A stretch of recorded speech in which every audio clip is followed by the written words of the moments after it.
31st, 2023. Please join me in the Pledge of Allegiance. I pledge allegiance to the flag of the United States of America and to the republic for which it stands, one nation, under God, indivisible, with liberty and justice for all. Mr. Clerk, would you call the roll, please? Yes. Councilmember Harmon. Here. Councilmember Friedman. Here. Councilmember Oscar Gutierrez. Mayor Pro Tem Alejandro Gutierrez. Councilmember Snedden. Here. Councilmember Jordan. Here. And Mayor Rouse. Here. All right, very good. And you have an item to read? I do. Item 1, fiscal year 2024 recommended operating and capital budget. Very good. Director Maurer. Good morning, Mayor Rouse, council members. I'm sure you're as happy this day has finally arrived as we are. My intent on the kickoff of our the Public Works budget presentation is to give a strategic overview and the challenges facing the Public Works, and then how our intent to respond to those challenges. As you know, I have a very highly capable staff of across Public Works and especially the division managers. And I will hit the highlights and they will go into the specifics as they go through each of their division presentations. First, I would like to call out two members of Public Works. First, to my left, Mr. Michael Pease. Within the last 5 months, he lost, due to promotion, his two most senior members of his division. And in addition to that, over the last several months, he's helped shepherd through this budget process two acting division managers. That's on top of doing his normal workload. That was a heavy burden to shoulder. And then also Ms. Sarah Clark. Just last year, she was promoted to the Downtown Plaza and Parking Manager position. And in the past 2 months, she has stepped up to become the acting division manager in response to the Bossy family tragedy. And we're happy to have Mr. Brian Bossy back. Came back to the team yesterday. Still has a lot of work in front of him, dealing with the challenges, but they're doing great, and the team is fully behind him. But that was a big ask of Sarah, and in addition to having to move up, she unexpectedly lost her downtown parking maintenance supervisor, and I'll address that in just a minute.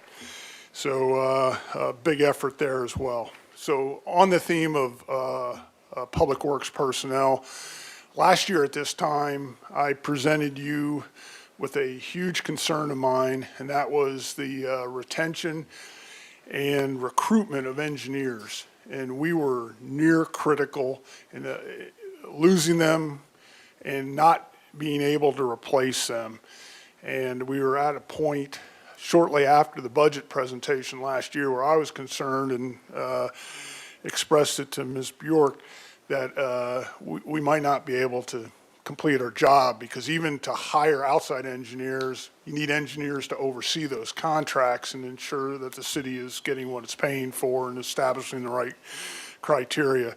And I want to thank you again for supporting HR's out-of-cycle salary survey assessment for engineers, and more importantly, for supporting the results of that salary survey and putting them in place during the fiscal year. I am happy to report we are 100% filled in engineering right now, and we expect to have people leave, hopefully for promotions, but right now retention is not a concern. Mr.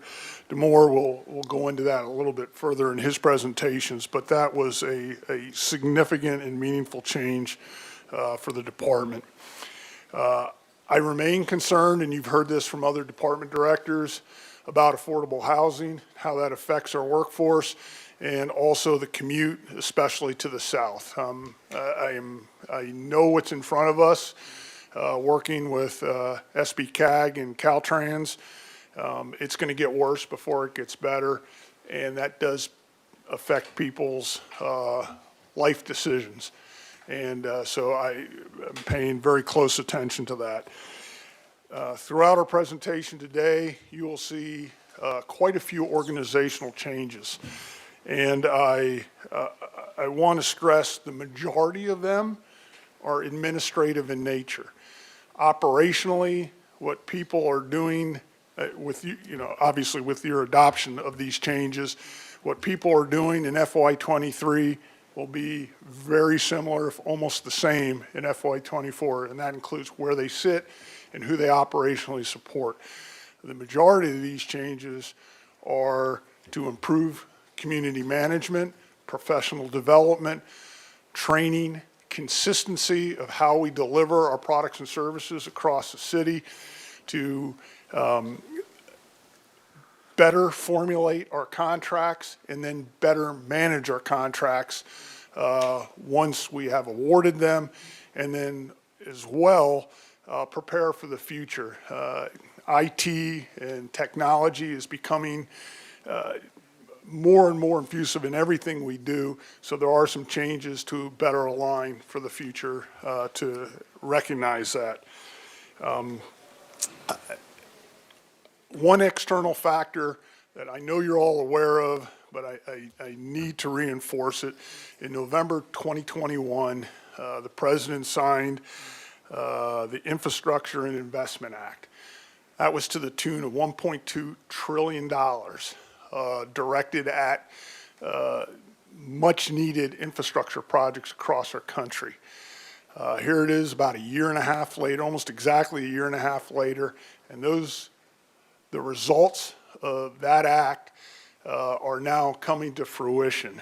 And what that translates to the public works world is huge demand against what I would call an inelastic pool of contractors, materials, suppliers, personnel with experience and training and credentials in that world.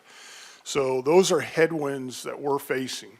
What it's going to result in, which we're already seeing, and division managers will further expound on this, is we're seeing costs rising in those areas faster than the rate of inflation because demand exceeds supply.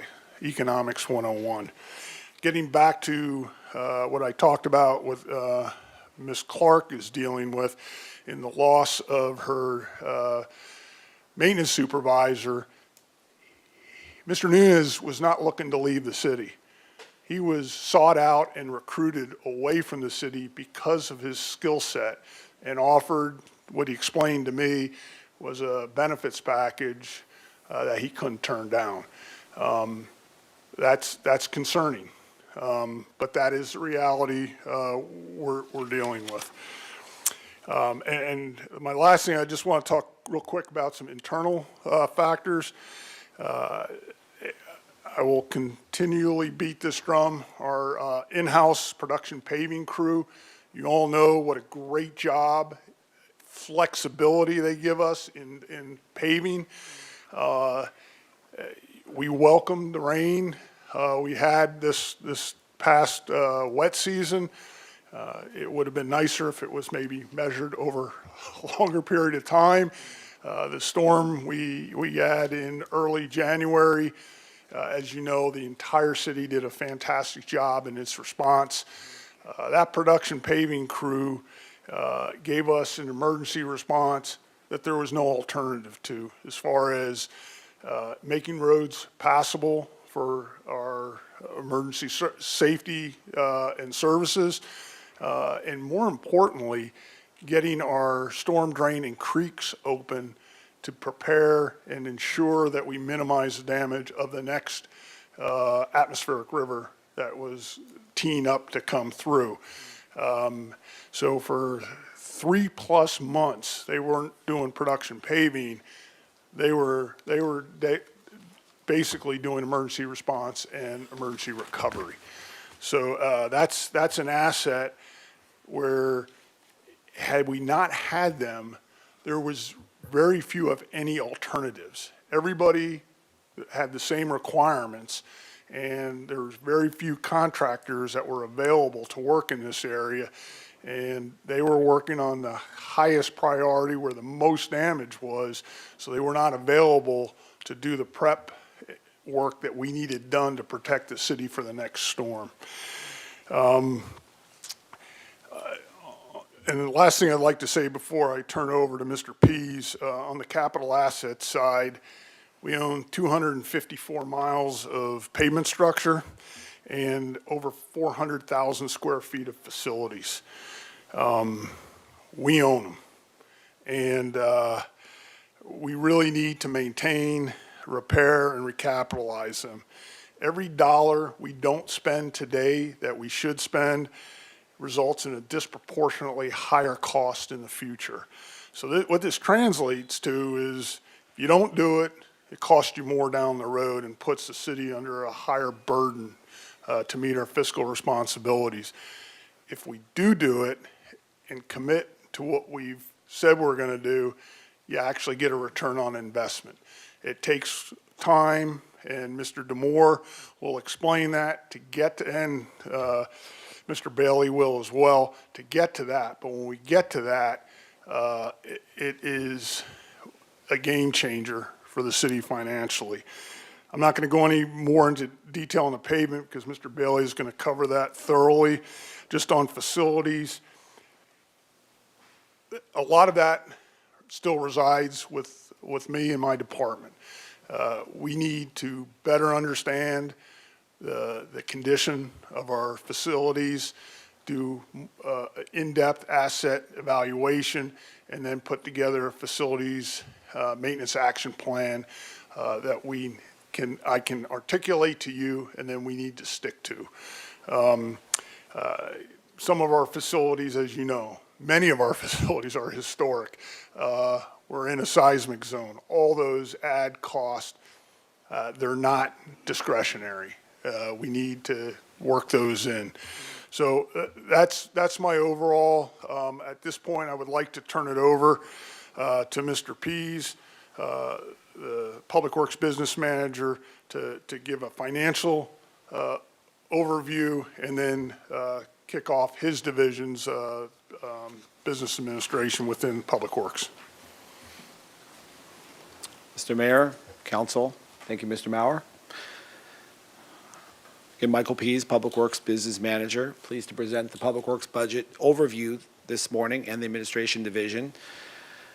So this is our overview, our roadmap, and this is our roadmap for the Public Works Department budget, and then following this will be the Measure C and General Fund Capital presentation. And we'll pause after each division to give council an opportunity to ask questions.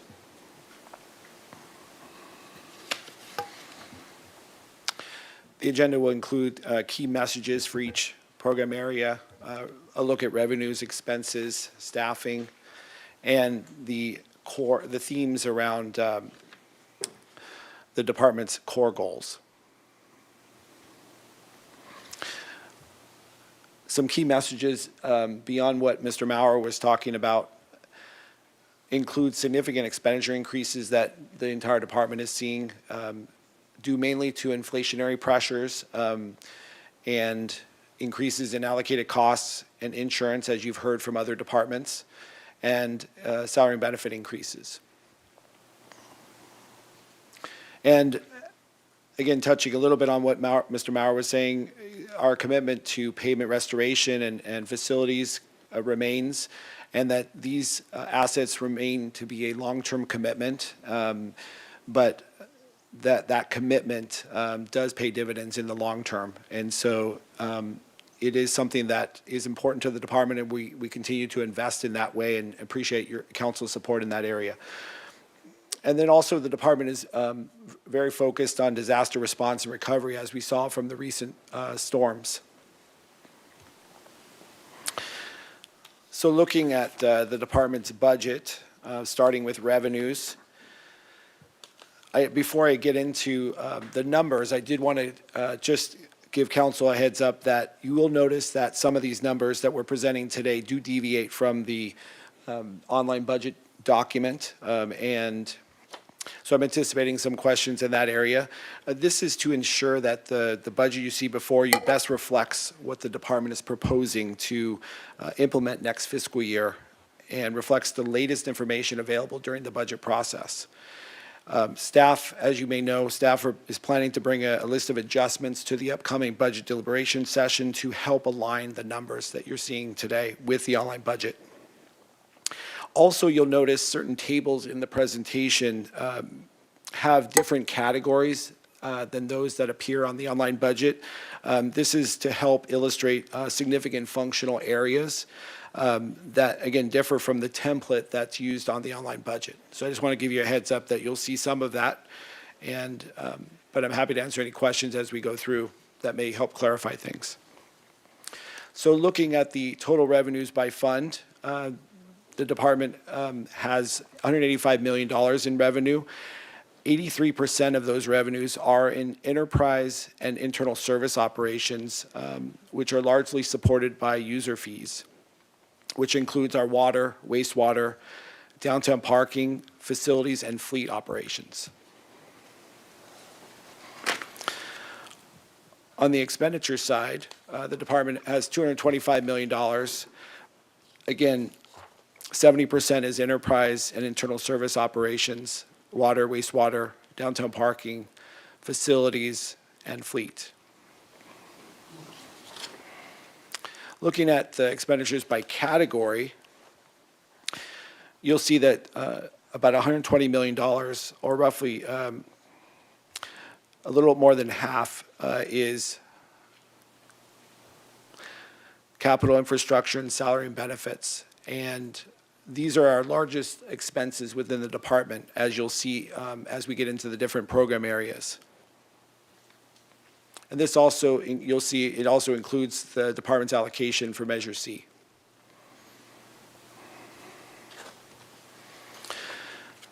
Taking a high-level view of the department's requests, which will be touched on in the respective program areas, so I'll be brief here, but I just want to give you kind of a very high-level view. One of the significant changes that we're seeing is the centralizing of engineering support to help streamline these roles across the city with the engineering division. Also, a restructuring within streets that largely created a street superintendent position to help support key functions within that division. Mr. Bailey will get into more detail on that. And then also a significant change is moving the residential street sweeping program over to the Creeks division within the Sustainability and Resilience Department. Talking about department's budget reductions highlights, and again, this is highlighting the general fund portion of the department, which is about $13 million from that pie chart that you saw, of which our target is about $75,000 for fiscal year '24 and a little less than $125,000 for fiscal year '25. And so a lot of those reductions, as you'll see in the different program areas, are largely in our supplies and services and special project areas, which generally do reduce the service level support to the department, but staff are doing everything possible to explore alternatives and generally use in-house staff to provide some of those services. Looking at the staffing for the department, Public Works has a little less than 305 FTEs. For fiscal year '24, we're proposing a 1.5 FTE decrease. And so I'll get into that in a moment. And so that is largely related to these changes you see on the bottom of the slide. We're moving one senior engineering tech from engineering and 7 FTEs from our electronic maintenance program in facilities over to administratively moving them to information technology to help centralize some of those functions for efficiencies. And then also two positions coming into the department from, again, administratively, still very much involved with those respective departments, the waterfront and the airport, but part of the centralization with engineering, two positions are also be coming into the department on paper. And then I'll get into some positions that are being added, and I want to note on those that there is no net cost or those positions are fully reimbursed, such as being charged out to capital projects. So getting to some of those changes, you may have noticed the principal architect and the project planner that were recently added this year to kind of get a jump start on the recruitments for those important positions. The principal architect is a key resource for vertical construction support, and the project planner is grant funded through we're very pleased to have received some significant grant awards recently for that. Also related to the street superintendent, we're reclassifying as maintenance supervisor. And related to some of the recent additions to engineering, staff are proposing an additional administrative assistant position to support the billable staff. As we add billable staff, it's really important to add some of the non-billable staff to support those functions. And then two additional senior project engineer positions in our streets section, for streets engineering section.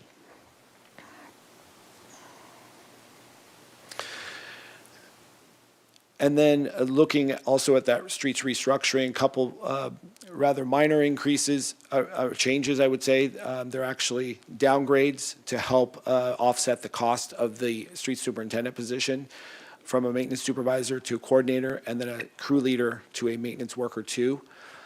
And then two other changes just to note quickly, deleting a water distribution equipment tech that has been vacant for some time and is no longer needed. So we're deleting that. And one of two welders that are being reclassified to an HVAC tech due to a growing need in that area, and we'll talk more about that when we get to it.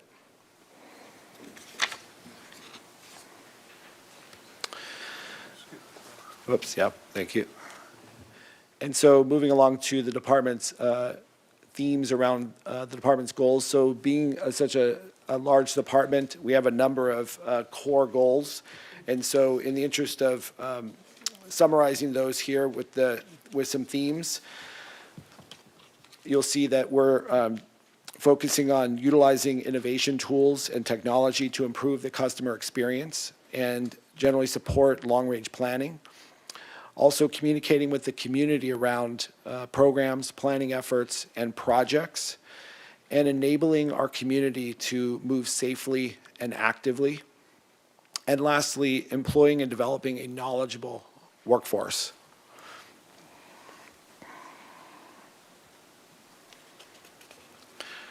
So I just want to take a quick pause after the overview. Any questions about the department overview?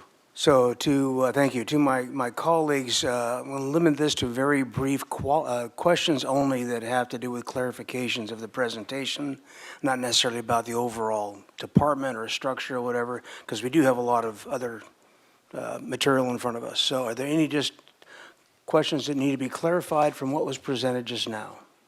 And we won't do any comments now. The comments will be at the end. All right, seeing none, we'll move on. Thank you very much, Mr. Pease. Thank you, Mr. Mayor. So looking at our administration division, again, this division implements citywide processes and activities within Public Works, facilitates department standards and improve coordination, and provides specialized support in water and engineering. The division also coordinates various citywide and department-wide efforts, including our 5-year CIP and community outreach. So there are no significant changes proposed in this program. However, an ongoing focus remains developing and maintaining process standards and streamlining to maximize efficiency across the department. Looking at the program's revenues and expenses, this is a relatively small program, one departmental revenue to speak of, which is a transfer from our streets fund that grows by the change in utility users tax annually. And then looking at the expense side, again, those regular salary and benefit increases and some of the more substantial increases we're seeing in allocated costs, especially in the insurance, that being one of the largest liability insurance.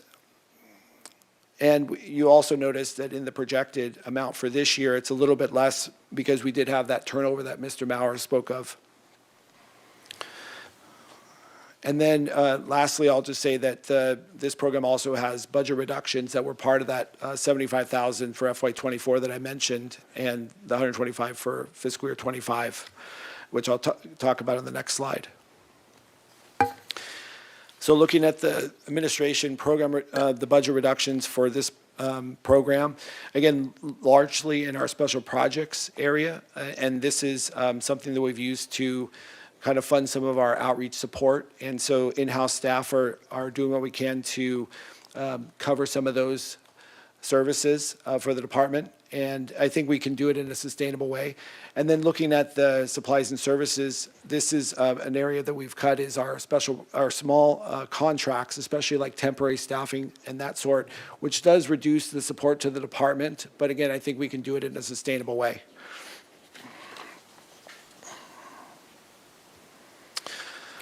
And clarifying questions on this section. Very good. Thank you, Mr. Pease. We'll move on. Thank you, Mr. Maurer. I will hand it off to Mr. Diamore to cover the engineering division. All right. Thank you, Mr. Pease. Good morning, Mayor Rouse, members of the City Council. Brian Diamore, City Engineer, here to talk about the proposed budget for the engineering division. Engineering division, from an expenditure standpoint, is the largest general fund program within Public Works. However, most of our costs are recovered through a combination of engineering service charges and fees. We have two programs, Engineering Services Program, which delivers capital projects on behalf of the entire city, and we have the Land Development Engineering Program, which oversees activity within the public right-of-way, both public projects and private development activity within the right-of-way. Next slide, please. So one of the key messages, I'm sure you're all aware, we have a very strong, very robust capital program throughout all operational areas within the city. It's a very busy time in engineering between water resources, streets, and Measure C projects. And as you heard from Director Maurer earlier, we were in a tough spot about a year ago to deliver this program with a lot of vacancies in the division.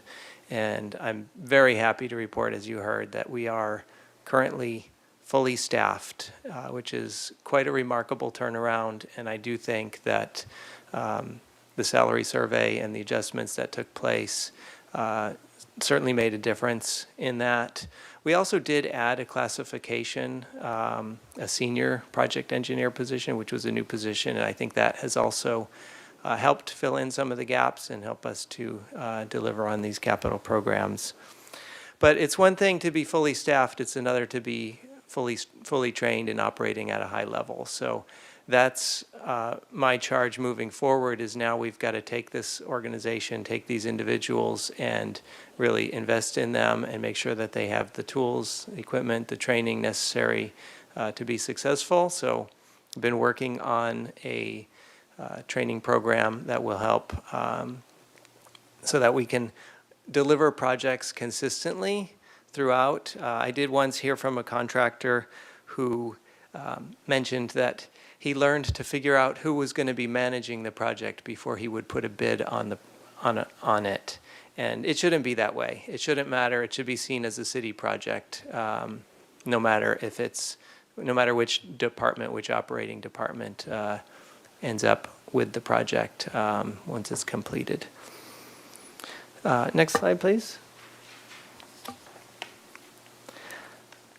So our requests, our engineering division requests, are related only to staffing changes, and the big thing is the centralization. And in order to make that successful, we added a new classification, this principal architect position.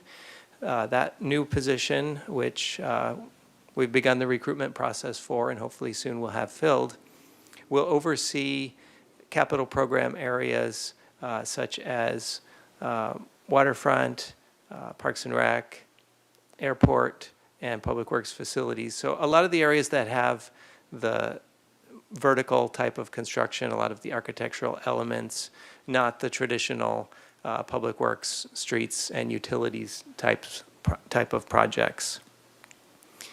And associated with that addition, creating that new section and having those operational teams report, it'll include moving one position that is currently an airport position, a senior engineering technician will move into engineering in the same way that we have two existing engineering staff at airport today. They're fully integrated into the airport team. So it would be similar to that. We do service agreements with the other departments just to spell out expectations for who's going to be doing what. And that's worked very well out at the airport. So we'll be adding that position to our program, to our engineering services program. And similarly, there's a project engineer at Waterfront Department, and that will come under engineering oversight. We mentioned Parks and Rec. There's a couple of positions over there. These are going to come over strictly for now on an administrative oversight, not budgetarily at this point in time. And same thing with the Public Works Facilities, three positions that also deliver capital projects. And the reason for all of this, just a reminder, there's a resolution that was put forth, I think it was in March of 2020, that delegates to the city engineer the authority to sign off on all plans and specifications for construction. And this creates the structure to ensure that we are following that. And the reason we want to do that is because if we do, it establishes a design immunity from a liability standpoint. Lastly, traffic engineering will also report through the city engineer with these changes beginning July 1. Next slide. There are some new position requests that don't exist today. I did mention the principal architect position. These are new position requests as we move forward into the next fiscal year. We have two projects that are specifically dedicated to delivering the active transportation projects that the city was recently successful in obtaining grant funding for. I think we were more successful than we had anticipated, getting all three of the projects to the tune of $54 million, and these have tight grant deadlines, and there was no reasonable way to deliver these projects with the existing staff that we had. So we're requesting adding one senior project engineer and project planner dedicated to delivering these projects. The positions will be term limited. However, at the conclusion of these projects, we will reassess the workload and determine whether we absorb those positions back into the organization through attrition, or if there's a continued ongoing need, maybe new grant projects, the positions may be retained. But regardless, they'll be fully billable positions, 100% cost recovery through those grants. Another additional position is a senior project engineer in water resources engineering, focused solely on continued desal operations. And lastly, as was mentioned by Mr. Pease, with all of these changes, in order to be effective in our delivery and very consistent, it's important to also have additional administrative support to make sure that we're following templates and just the things that we're putting out to the public or other departments is consistent. So we're requesting an additional administrative assistant to help with that.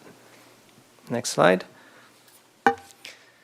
This slide shows the combined revenue and expenditures for the engineering division, combining both programs, both land development engineering and engineering services. And we did pull out Measure A from this, just for simplicity. And what that allows us to do is when we look at the total revenue and the total expenditures, the difference between those numbers is essentially our general fund subsidy, which we try to keep at or below 10% of our total expenditures. In fiscal year 21 and 22, our actual cost recovery combined from our two programs was 91%, and we are projecting 90% cost recovery for FY 2023. I do want to point out, as we look at the proposed FY '24, on the engineering work orders, we did make an adjustment from status quo to reflect the new positions and the anticipated new revenue from those positions. We're still refining those numbers based on the new positions, so there's likely to be an upward adjustment there before the final deliberations. And then likewise on salaries and benefits, there may be an additional adjustment on that line item. Regardless of where the numbers end up, I do want to stress that we look at our revenue and our expenditures on a monthly basis and are striving to achieve that 90% cost recovery goal. And that would be certainly the target for the next fiscal year. And we would make adjustments as needed, either prior to July 1 or as we go throughout FY '24 to ensure that we maintain that cost recovery goal. Next slide. The budget reductions for engineering division are related to our general fund subsidy and specifically to our status quo general fund subsidy. So the amounts are relatively small. They're shown here on this slide, $37,000 and $62,000 for FY '24 and FY '25. The reductions are primarily in special projects with some smaller reductions in supplies and services. What we intentionally did not touch was our training line item, any line items that would impact training and development, as I mentioned earlier. It's just crucial for our effective delivery on our capital programs that we invest in our staff and in training and development. Next slide. So that's the end for engineering division, and we can take a pause here if there are any questions. Mr. Jordan has a question. Thank you, Mr. Mayor. Just one, why does your trend in allocated costs go down and admin's going up obscenely? And I just look forward to streets too. They're going up a little bit too. What's different about engineering? Anybody have an answer to that? I'm looking around the room for somebody who may have a more detailed answer than I do. I saw it went down, so I didn't ask any questions, right? Mr. Mayor, Councilmember Jordan, Michael Pease, Public Works Business Manager. Yeah, offhand, I don't know specifically in the engineering division, but I will say that overall, when we get into facilities, there were some shifts on that side of the organization that there were some new allocation models that did shift substantially. I noticed in the administration division budget, and I'm sure in engineering equally so. And so some of the square footage and things were recalculated to just make sure everything was refined. And so we did see some of those allocated costs change up and down across the organization. So I'm not surprised that some did go down. Okay, thanks. Brian would like you to ignore my question, and I'm sure. So. All right, and if there's no other questions, we'll move on to the next section, please. So up next is Derek Bailey for Streets Operations.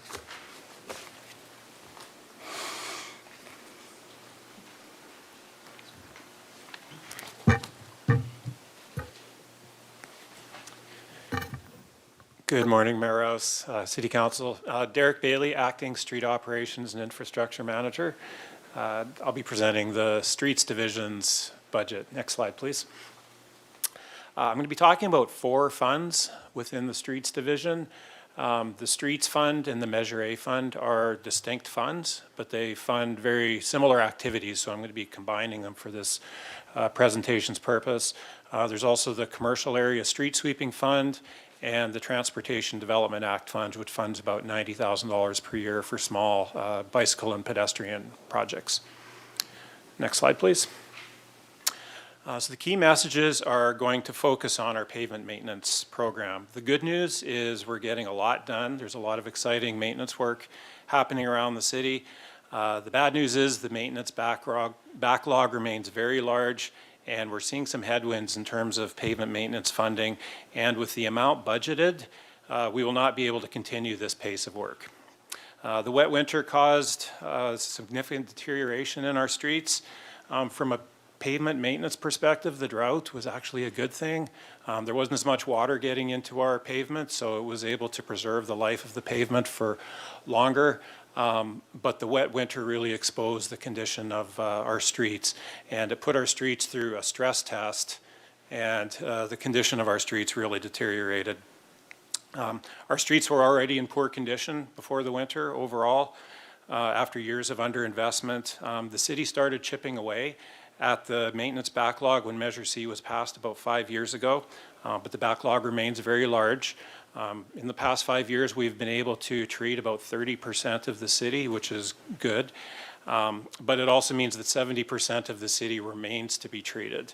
And during this time, during the last 5 years, while we've been working on that 30%, that other 70% has continued to deteriorate. There's been so much deterioration after the wet winter that we're currently performing a citywide pavement maintenance reassessment just to get our arms around what the wet winter did to our streets. Typically, we would only assess about a quarter of the city per year, but just given how much change there's been over the winter, we're doing the entire city. And due to the deteriorating conditions of our streets, there's been a lot of public requests for pothole filling and pavement maintenance projects. And I know a lot of those requests come in through your offices. Next slide, please. Regarding potholes, pothole filling is a temporary fix, and on a lot of our streets, it really needs to be repaving to stop the deterioration. In addition to the amount of deterioration this past winter, we lost over 4 months of productivity time as our crew spent most of their time responding to storm-related issues. There were so many storm-related issues, including sinkholes, that we're also planning a citywide condition assessment of our storm drain pipes. And it's likely that that effort will result in the identified need for repairs and future budget requests to implement those repairs. And with storm drains, the risk of not doing repairs is high. You know, you think sinkholes, erosion, and property damage. Next slide, please. The cost of repaving continues to increase, like everything else. Last year, inflation was 8.5%. But while inflation overall appears to be coming down, there are some forces in the pavement maintenance market that are working against us. As Mr. Maurer mentioned, there's a lot of infrastructure money out there, and we're competing against other agencies for the same materials and services. And the amount of asphalt plants, the amount of paving contractors that are available out there isn't getting any larger. So future cost increases could be higher than inflation. The city set a short-term goal for a pavement condition index of 70, and that means that on average our streets will be in good condition. A $20 million annual investment adjusted for cost increases will get us there by the early 2030s. That's just for pavement, so that doesn't include sidewalk repair, that doesn't include storm drain repair, doesn't include traffic signals, street lights, all the decorative features that we have around the city. That's just pavement. But it's important to remember that $20 million now doesn't get as much paving as it did 5 years ago when Measure C began. The photo in this slide here, this was sent in by a resident. As you can see, the pavement is failing, and there's been a few attempts to patch it in the past. This is an example of a street that really needs a grind and repave, an expensive treatment. as a permanent repair. Next slide, please. A continued investment in our streets will gradually increase the overall pavement condition. You can see right now, we think we're in the low 60s for a pavement condition index. As I said, we're doing a citywide reassessment right now just to see where we are. But that $20 million a year adjusted for cost increases should get us to a 70 by the early 2030s. By that time too, we should have cycled through the entire city since the beginning of Measure C, pardon me. We'll talk about Measure A in a minute. But by then, it'll be time to treat the streets that were treated early on in the Measure C program. But the reason it's taking so long to cycle around the entire city is because the streets were left so long after years of underinvestment, and that means more expensive repairs were needed. So think a deeper grind and pave, more concrete repairs to go along with.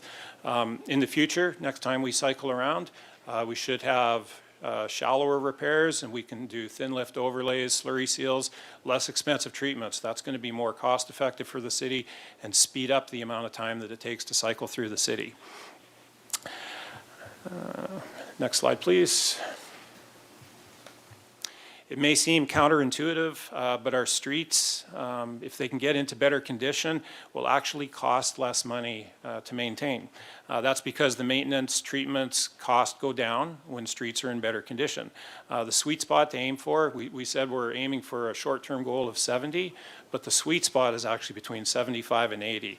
And that's where you really minimize the long-term pavement maintenance costs because the treatments are just less expensive. So that's when it frees up money for other city purposes, and it also provides our residents with high-quality infrastructure. Next slide. The Streets Fund has a deficit. The Streets Fund covers day-to-day operations. This is everything from the roughly 46 positions that are covered in the Streets Fund, including street maintenance crews, traffic engineering, transportation planning staff, equipment for paving, equipment for repairs, electricity for streetlights. These are all the things that fund day-to-day operations that come out of the Streets Fund. Historically, there's been enough money in the Streets Fund to cover operating expenses, but in FY24, expenses in the fund will be greater than revenue. So to balance the Streets Fund budget, positions are going to have to be shifted to Measure A. Historically, Measure A funds have been used for capital. And by shifting positions into Measure A, less money is available for capital. So by FY25, Measure A will barely fund any capital, and I'll illustrate what that looks like in the next few slides. By the next two-year budget cycle, both the Streets Fund and Measure A will be fully tapped, and there will either need to be service cuts or activities transferred to other funds. Next slide, please. This is an illustration of how the Streets Fund and Measure A funds have historically been used. I'll direct your attention to the bar chart. The one on the left, the taller one, that represents the Streets Fund, and on the right is the Measure A fund. Historically, the Streets Fund has been used to cover operating expenses like salaries, benefits, equipment, etc. And historically, there's been enough money left over within the Streets Fund to have a small amount of capital funding. And then for the Measure A fund, historically, it's been solely used for capital. The blue is the operating expenses, and the orange is capital. Next slide. Thanks. So this illustrates what's going to happen in FY24 and FY25. FY24 is the bar charts on the left and FY25 on the right. In FY24, you can see that the Streets Fund is no longer enough to cover operating expenses. Operating expenses exceed the entire Streets Fund, creating a deficit. Part of the Measure A fund will have to be used to cover operating expenses. In FY24 in the Measure A fund, there'll be about $1.4 million left over that can be used for capital. In FY25, you can look in the amount of that's left over, the remainder that can be used for capital will be about $350,000. And that's because expenses continue to grow and revenue is flat. By the next two-year budget cycle, the Streets and Measure A fund will no longer be able to cover operating expenses, That means less money available for paving, sidewalk access ramps, and no money available for grant matches. So unless it's a critical safety need, we're likely going to have to look really hard before applying for grants in the future. Next slide, please. This slide illustrates the revenues. These are the different revenue sources that make up the streets and Measure A funds. You can see on the bottom line, moving into the future, revenue is likely going to be flat. Next slide. And here are the expenditures. Again, these support our day-to-day operations. And you can see how salaries, benefits, and allocated costs continue to grow.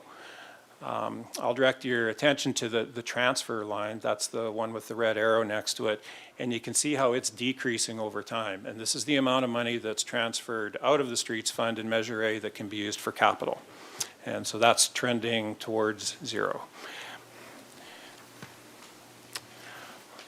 On the staffing side, as I mentioned, our budget balancing strategy for this two-year cycle is to move positions from the streets fund to the Measure A fund. We're also requesting some position reclassifications. The first, as Mr. Pease mentioned, was to reclassify a street maintenance supervisor to a superintendent. And that's just because the size and complexity of the street maintenance projects are getting larger and larger as we're doing more work in-house. To offset the cost of that increase in position, we're proposing to reclassify two positions, a streets supervisor to a coordinator, and a crew leader to a maintenance worker too, and that makes these changes revenue neutral. Illustrated now, this is the capital program for both streets capital and the Measure A funds. For the streets capital, it's basically made up of SB1 funds, that's state funds that can be used for pavement maintenance. On the Measure A capital side, you can see down at the bottom that the amount available for capital is trending towards zero, and we expect by the next two-year budget cycle that it will be zero.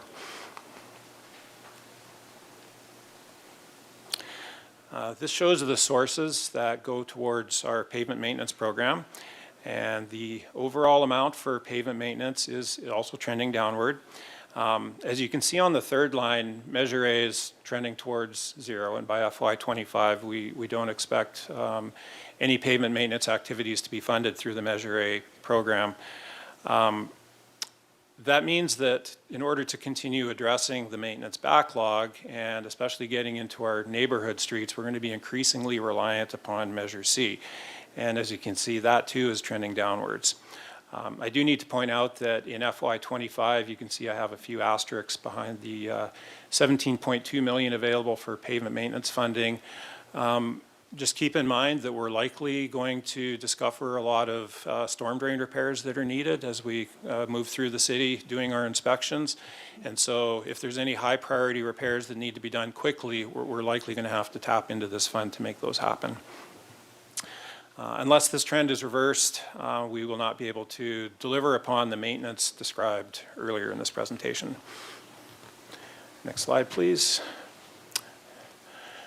This shows the streets and Measure A reserve balances. The red line is the internal policy for reserve balances. As you can see right now, we have a surplus, but over the next few years, we're going to be drawing those down to policy reserve levels just so we can put that money to work.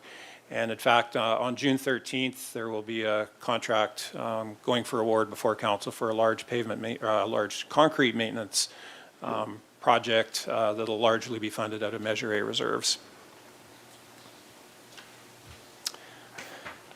And then lastly, just going to touch on the street sweeping fund. There's two distinct programs within the street sweeping fund. There's commercial areas that's funded by the streets fund. And as Mr. Pease mentioned, residential areas are going to be transferring to sustainability and resiliency in FY24. And that wraps up my presentation. I'd be happy to answer Mr. any Friedman questions. has a question. Just a couple questions. Can you pull up slide 40? So why are we predicting that Measure C and others are going down when possibly the revenues could be going up over time? Mayor Rouse, Councilmember Friedman, that is to chime in? Sure. Mayor Rouse, Councilmember Friedman, this is the proposed capital budget for the next 2 years using Measure C funds, and there were some other large capital projects that we needed a funding source from. And this, all of our capital competes for Measure C. We have a huge amount of deferred capital, both in our streets as well as in our facilities, and then some much-needed upgrades to facilities, some which you're very familiar with, like the leaking roof at the library, and some of which we just can't put off anymore. It really speaks to the extent to which we knew that Measure C wasn't going to be enough, but it was so much better than we had, which was nothing. But it also speaks to the need to preserve this funding source for capital because it's already not enough. Thank you. That's helpful. That's what I thought it was. Like I said, the police station coming online is going to be a part of that as well, that we're funding out of Measure C. The police station coming online will change the conversation even more in that at that point, I really anticipate we'll have enough money to almost keep up with roads and pay police station debt, and that will probably be about it. Okay. And then just could you just explain the difference between what is the funding source for the streets fund and how that's different than maintenance? Yeah. Perhaps if we could back up to slide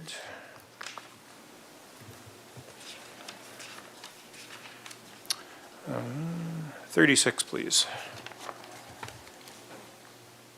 And so, Mayor Rouse, Councilmember Friedman, these are the revenue sources that go into the streets fund.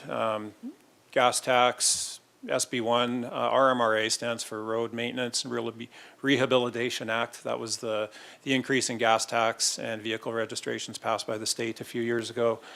Measure A, as we mentioned, is a distinct fund. That's the sales tax that's generated through the county and SBCAG.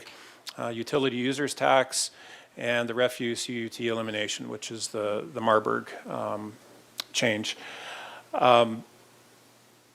Collectively, these funds are what we call the Streets Fund and the Measure A Fund, and historically they've been used for operating expenses. And historically, there's been enough money left over to support some capital work as well. But as I mentioned, the increase in cost of expenses is growing faster than the revenues, and that's where the deficit comes in. Thank you. Mr. Jordan. Thank you, Mr. Mayor. Derek, I'm probably pretty not conversant on Measure A, but that is a regional tax, right? And so similar issues with our regional peers as we're having? Mayor Rouse, Councilmember Jordan, I don't know the specifics for each other jurisdiction in our area. I will point out, though, as you can see what's happening with Measure A, FY23, 5 million, FY24, 5.2 million, and FY25, 4.8 million. There is a growth in the overall Measure A pot of money countywide. But what's happening and why you're seeing a decrease in the amount of Measure A available for Santa Barbara in FY25 is that there's what's called a TIFIA loan, and that's a loan that SBCAG has taken out from the federal government for cash flow measures to deliver the HOV project that's under construction right now. Debt service on that loan starts happening in FY25, so there's basically less money available for the jurisdictions when that comes online. Thanks. And then the other note on that slide right there, the gas tax slide. So as we move to EVs that are heavier, I would assume harder on streets, especially harder on streets that are already degrading, is there any traction to get those type of vehicles contributing to street use like gas tax does? Mayor Rouse, Councilmember Jordan, that's a great question, and this is something the entire state is going to have to wrestle with because everybody's in the same boat. And especially as we move towards 2035, when the state has set a goal to that all newly sold vehicles will be electric. Over time, gas tax is going to go down to zero, and I think, as you pointed out, less gas tax, potentially increase wear and tear in our streets, where's the funding going to come from? And one of the things that's built into the SB1 RMRA funding is vehicle registration fees. So electric vehicles, although they may not be contributing to the gas tax pot of money, they will be contributing through SB1. From what we've heard from the state, it's not going to be nearly enough to make up for the loss of gas taxes. So the state is studying other revenue sources right now. We don't know where that's going to land. You know, they've been talking about everything from road use charges, per mile charges, but ultimately what the state decides, we're not sure yet. Does anybody in the room know if that has to be a state process only, or can counties or local munis also get out in front of that curve? I don't know the legality to whether or not counties and cities have the authority to implement such a tax in California. We could look into that, certainly.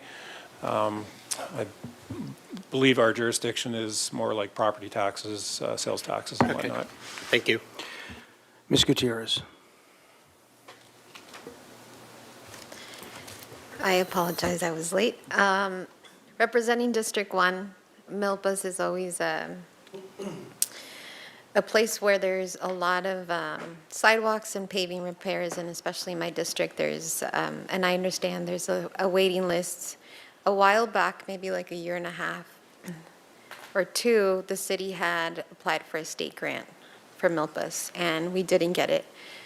Is there any future grants that the department's looking into for that specific area?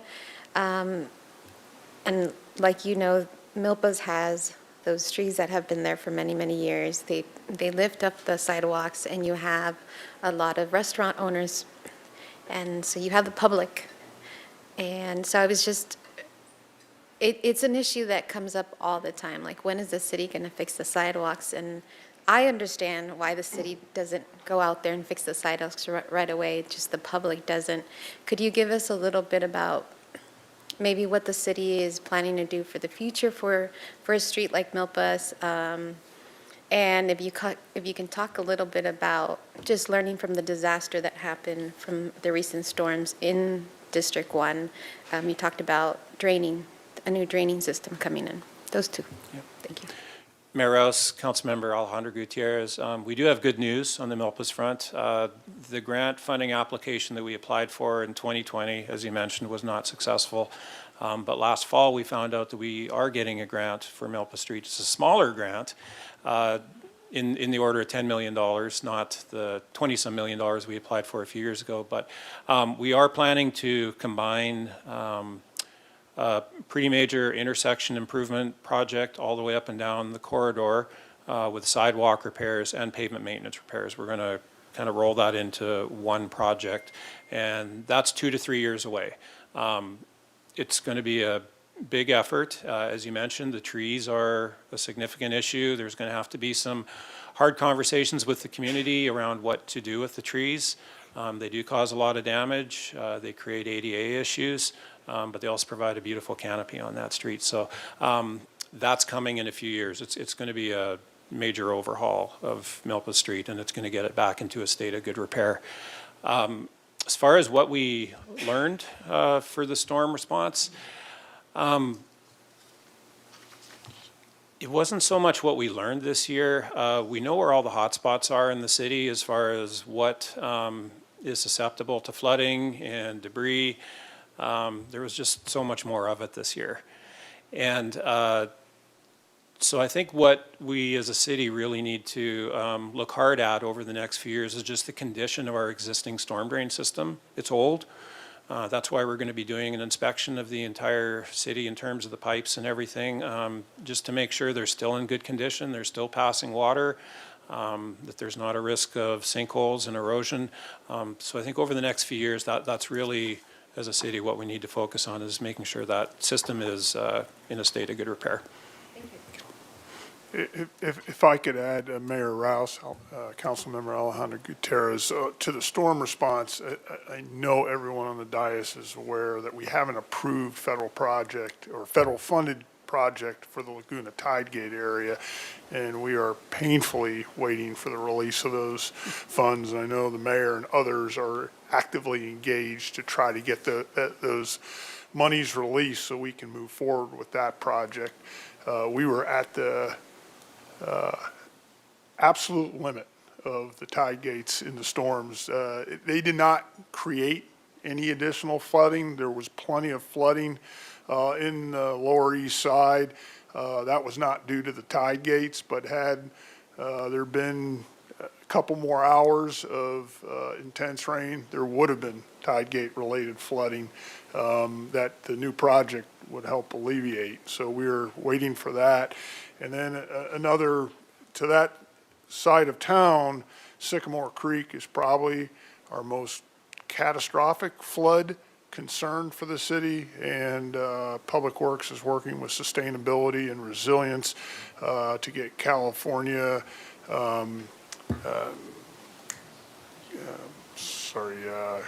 conservation. That's a conservancy money applied to that. And it's looking very positive, but this is not going to be something that's going to happen in 1 or 2 years, but it is the right strategic effort to go, because that is a concern. You know, there's some confining bridges. We saw the challenges with the storm. Again, if we had back-to-back storms of that size, the results would have been much, much worse. All right, if there are no further questions on this section, we can move on to Public Works Downtown Division. Thank you. I'm going to turn it over to Ms. Sarah Clark with the downtown team. Thank you.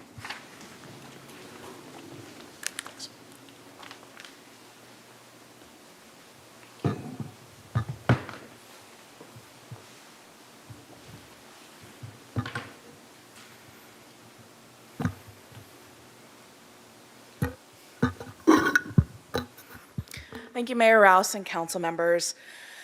So my name is Sarah Clark. I'm the Downtown Plaza and Parking Manager.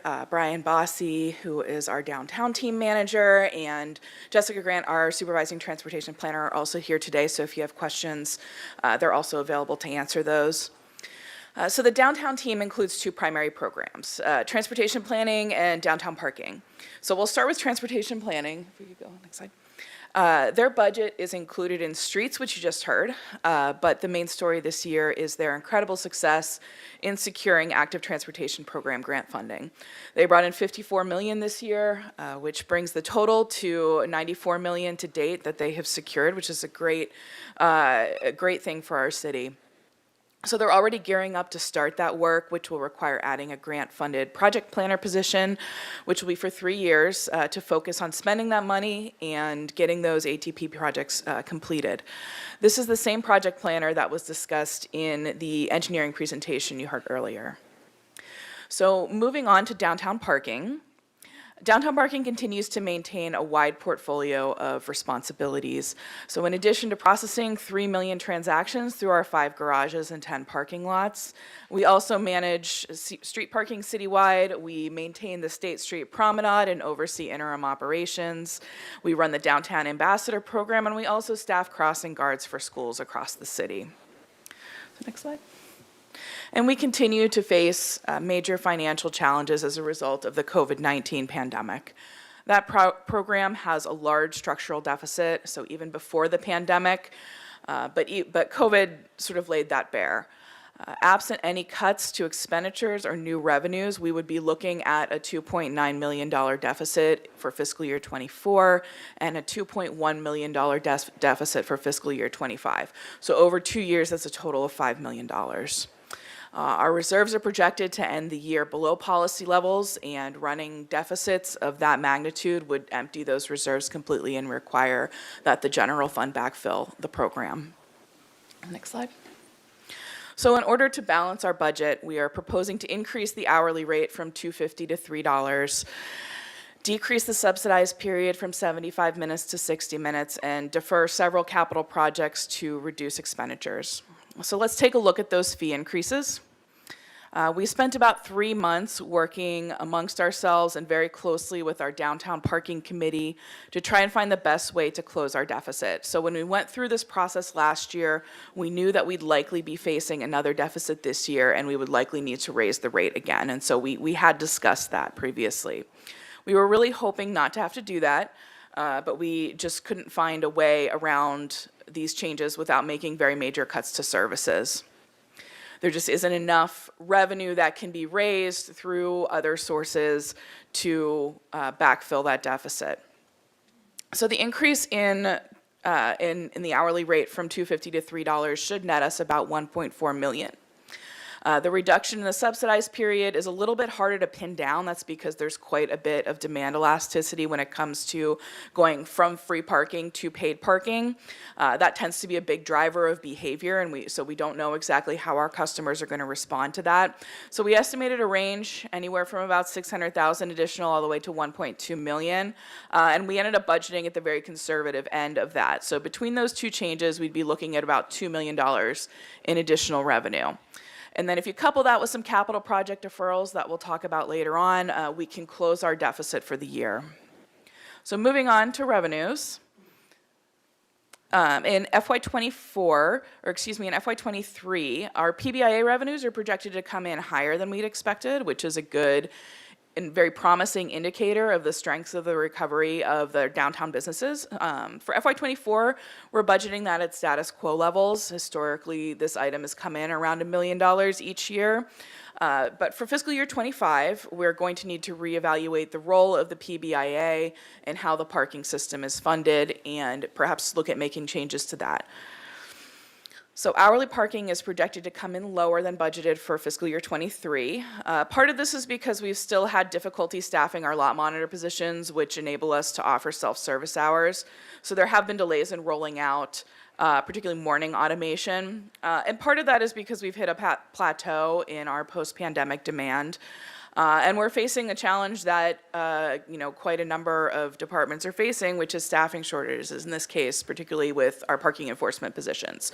So you just see more people kind of rolling the dice and taking chances with on-street parking because we just don't have as many enforcement resources available.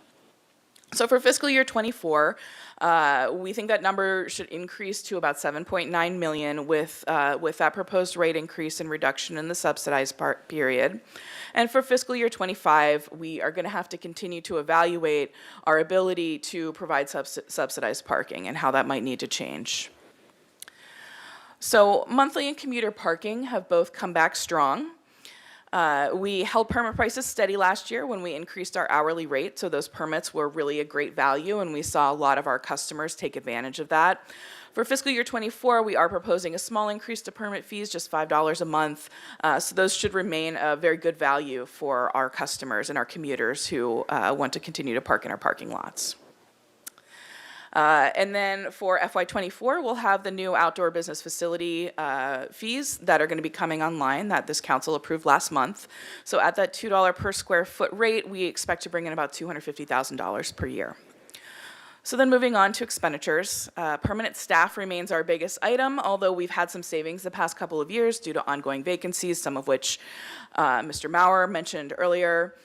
For fiscal year 24, we expect our hourly staffing to increase a bit as we plan to continue to extend our hours of operation. And again, with that automation, we rely more heavily on what we call our lot monitors, which are higher paid than our normal lot operators. Our plaza support costs are also expected to increase as we add hourlies to continue to support that maintenance, and as the cost of our contract services just continues to increase. We're already beginning to get those requests for cost of living adjustments to those contracts, and so again, as we've discussed in previous meetings with this council about those costs, those are expected to go up. And then finally, we have about $900,000 in capital expenditures for fiscal year 24, which is going to be going up to about $3 million in FY25. So let's take a closer look at that capital program. So to balance our budget for fiscal year 24, we deferred 3 capital projects. The depot lot roof repair, which is a project that was identified in our 2017 structural condition assessment. repair of some wooden trellises at Lot 11, which are the ones kind of along Haley Street, which are in very poor condition at this point. The wood's very degraded. And then the big one, our parking access and revenue control system replacement. So we use equipment from Ski Data to run our lots. So that's all the gates, the ticket columns, the cashiering system, our license plate recognition, that whole system. And major components of that system, so all of our gates and columns are at end of life. So they're no longer supported by our vendor. We can no longer buy replacement parts for them. So fortunately, we have an excellent technician in-house and on staff, and we've laid in an extra supply of parts, so we think we can make it through another year on our current equipment. But it is going to need to be replaced, and it's going to need to be replaced in the near future, and that is going to be a very large investment. So over the coming year, we are going to work on assessing our technology needs and looking for replacement equipment that can help us meet our operational goals. But that's going to be a big investment, and we can't really push it off any further.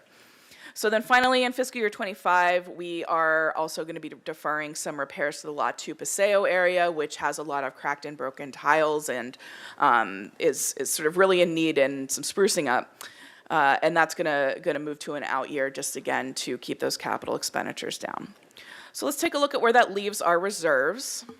The blue bars here represent the amount that we are required to keep per council policy in our reserves. And as you can see, we're projecting that amount will increase in the coming years. Because we have such a big backlog of capital projects, the next few years are projected to have higher expenditures than normal as we try to get that caught up, which is going to increase our required reserves. The blue line here shows where we'd be with the status quo budget. So as you can see for FY24, again, absent those changes to our rates and our capital program, we would go negative and we would require the general fund to backfill us. But the orange line shows our projections under our recommended budget. So our reserves would stabilize and eventually start to recover once our capital program starts to return to more normal historic levels. So that's all I have for you today. If you have any questions, I'm happy to answer those.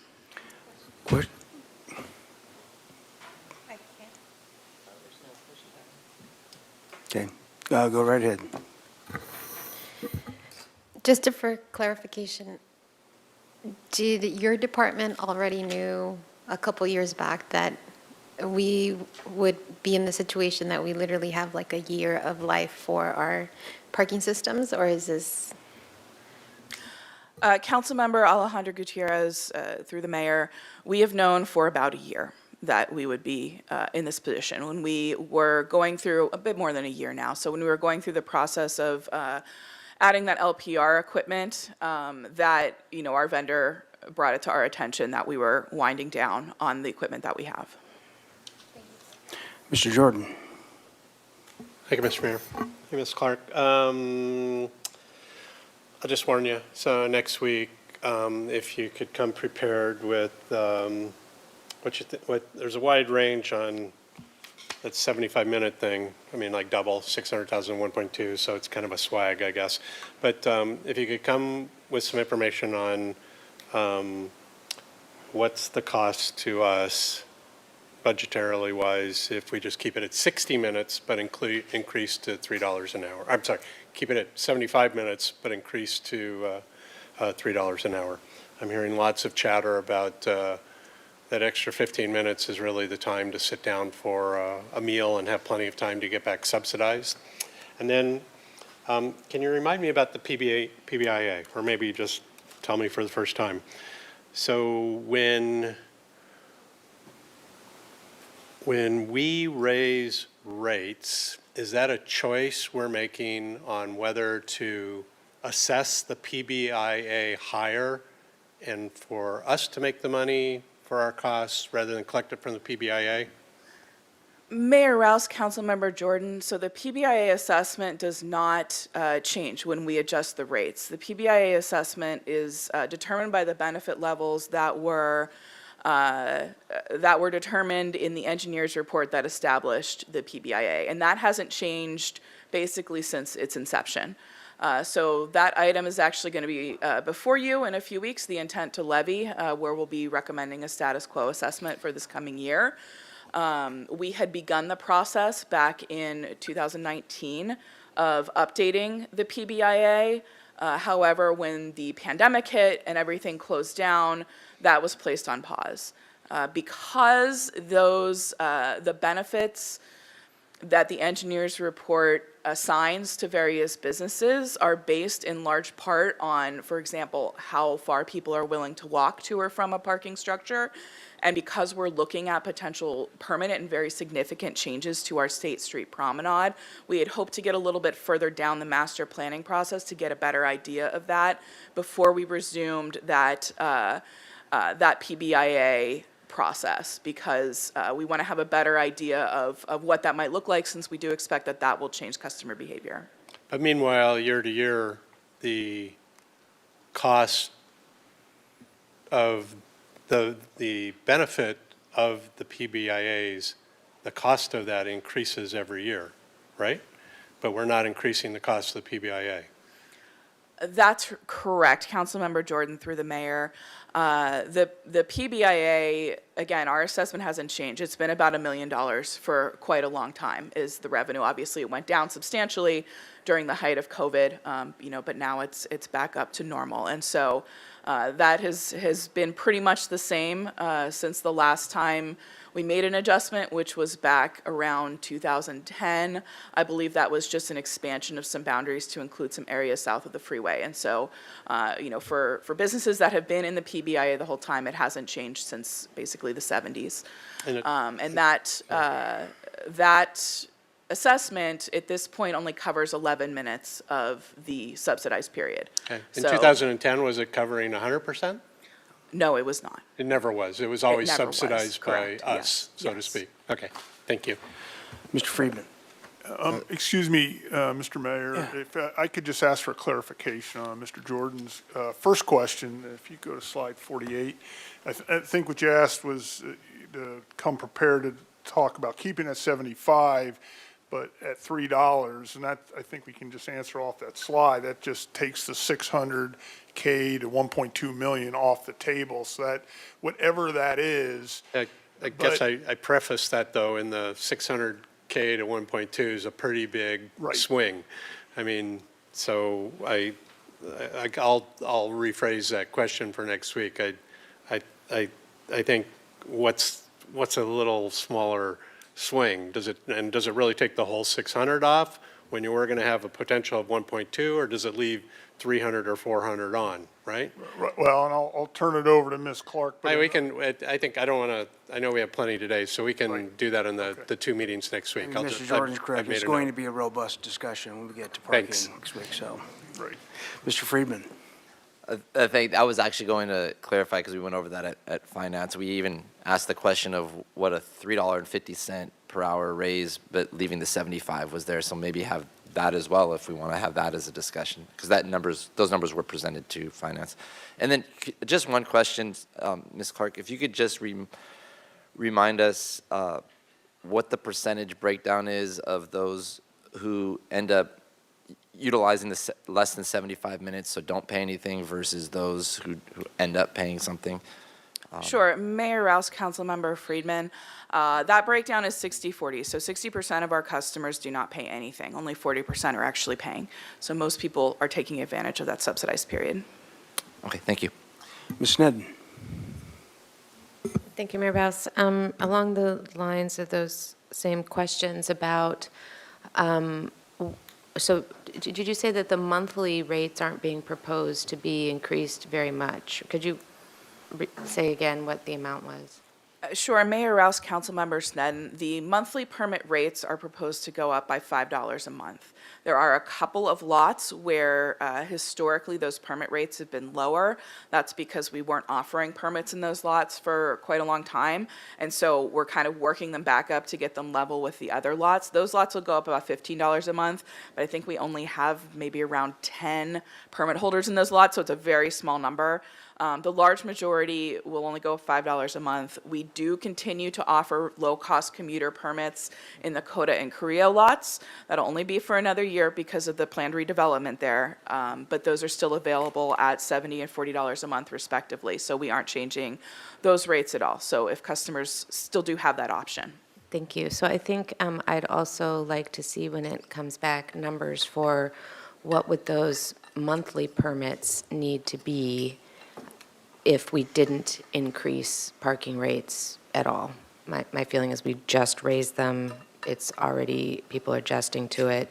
And the monthly rates, I mean, you know, there've been stories in the paper about how much people are paying to use people's driveways, and it's a lot of money. So not for the commuter, but for the monthly permits, just what that would amount to as a monthly permit rate that could offset the hourly parking. Thank you. Mr. Jordan? Sorry, I had one more. Ms. Bjork, it's really to you. I know you hear this stuff from me now and then, but so I just wanted to say it publicly. Where is going to be the best time to talk about surface parking lots and the ability to maintain parking on them while building housing downtown? I mean, if it's not budget time, when is it? And pretty soon I'm going to look up in 5 years, and it's going to be something we talked about now and then, but we're still waiting to talk about it. So when does that long-term planning type Ms. occur? Bjork, thank you. Mayor Rouse, Councilmember Jordan, I think, excuse me, with the work that we're doing on both, on the Carrillo Castillo lot, which is a good example of where we have a surface parking lot that we are partnering with the Housing Authority to build housing. That's a good opportunity to learn from maintaining surface parking while doing a housing project. But fundamentally, I think you would lose the surface parking lot during the period of time that you're in construction. And perhaps even more than that, because you may need additional parking space, you know, additional lot space for staging. But I don't see any way for the two to coexist during the construction time. Okay. Just wanted to get it out there. And I should have one question, Ms. Clark. In the discussions about the subsidized period in the lots, is the intention to remain the same as, would you change the street parking as well at that same time, or would they be different? Or has that been talked about? Mayor Rouse, at this point, we haven't discussed adjusting the street parking. That is something that has always been consideration in terms of the subsidized period. But I think, you know, particularly with the master plan and looking at all of those, particularly the zero blocks around there and Anacapa and Chapala, we may be looking at some changes to street parking as well. So there could potentially, should this be ratified, there could be a time when those two times are different then. There could be, yes. All right. Thank you very much. If there are no further questions, we can move on to the next section.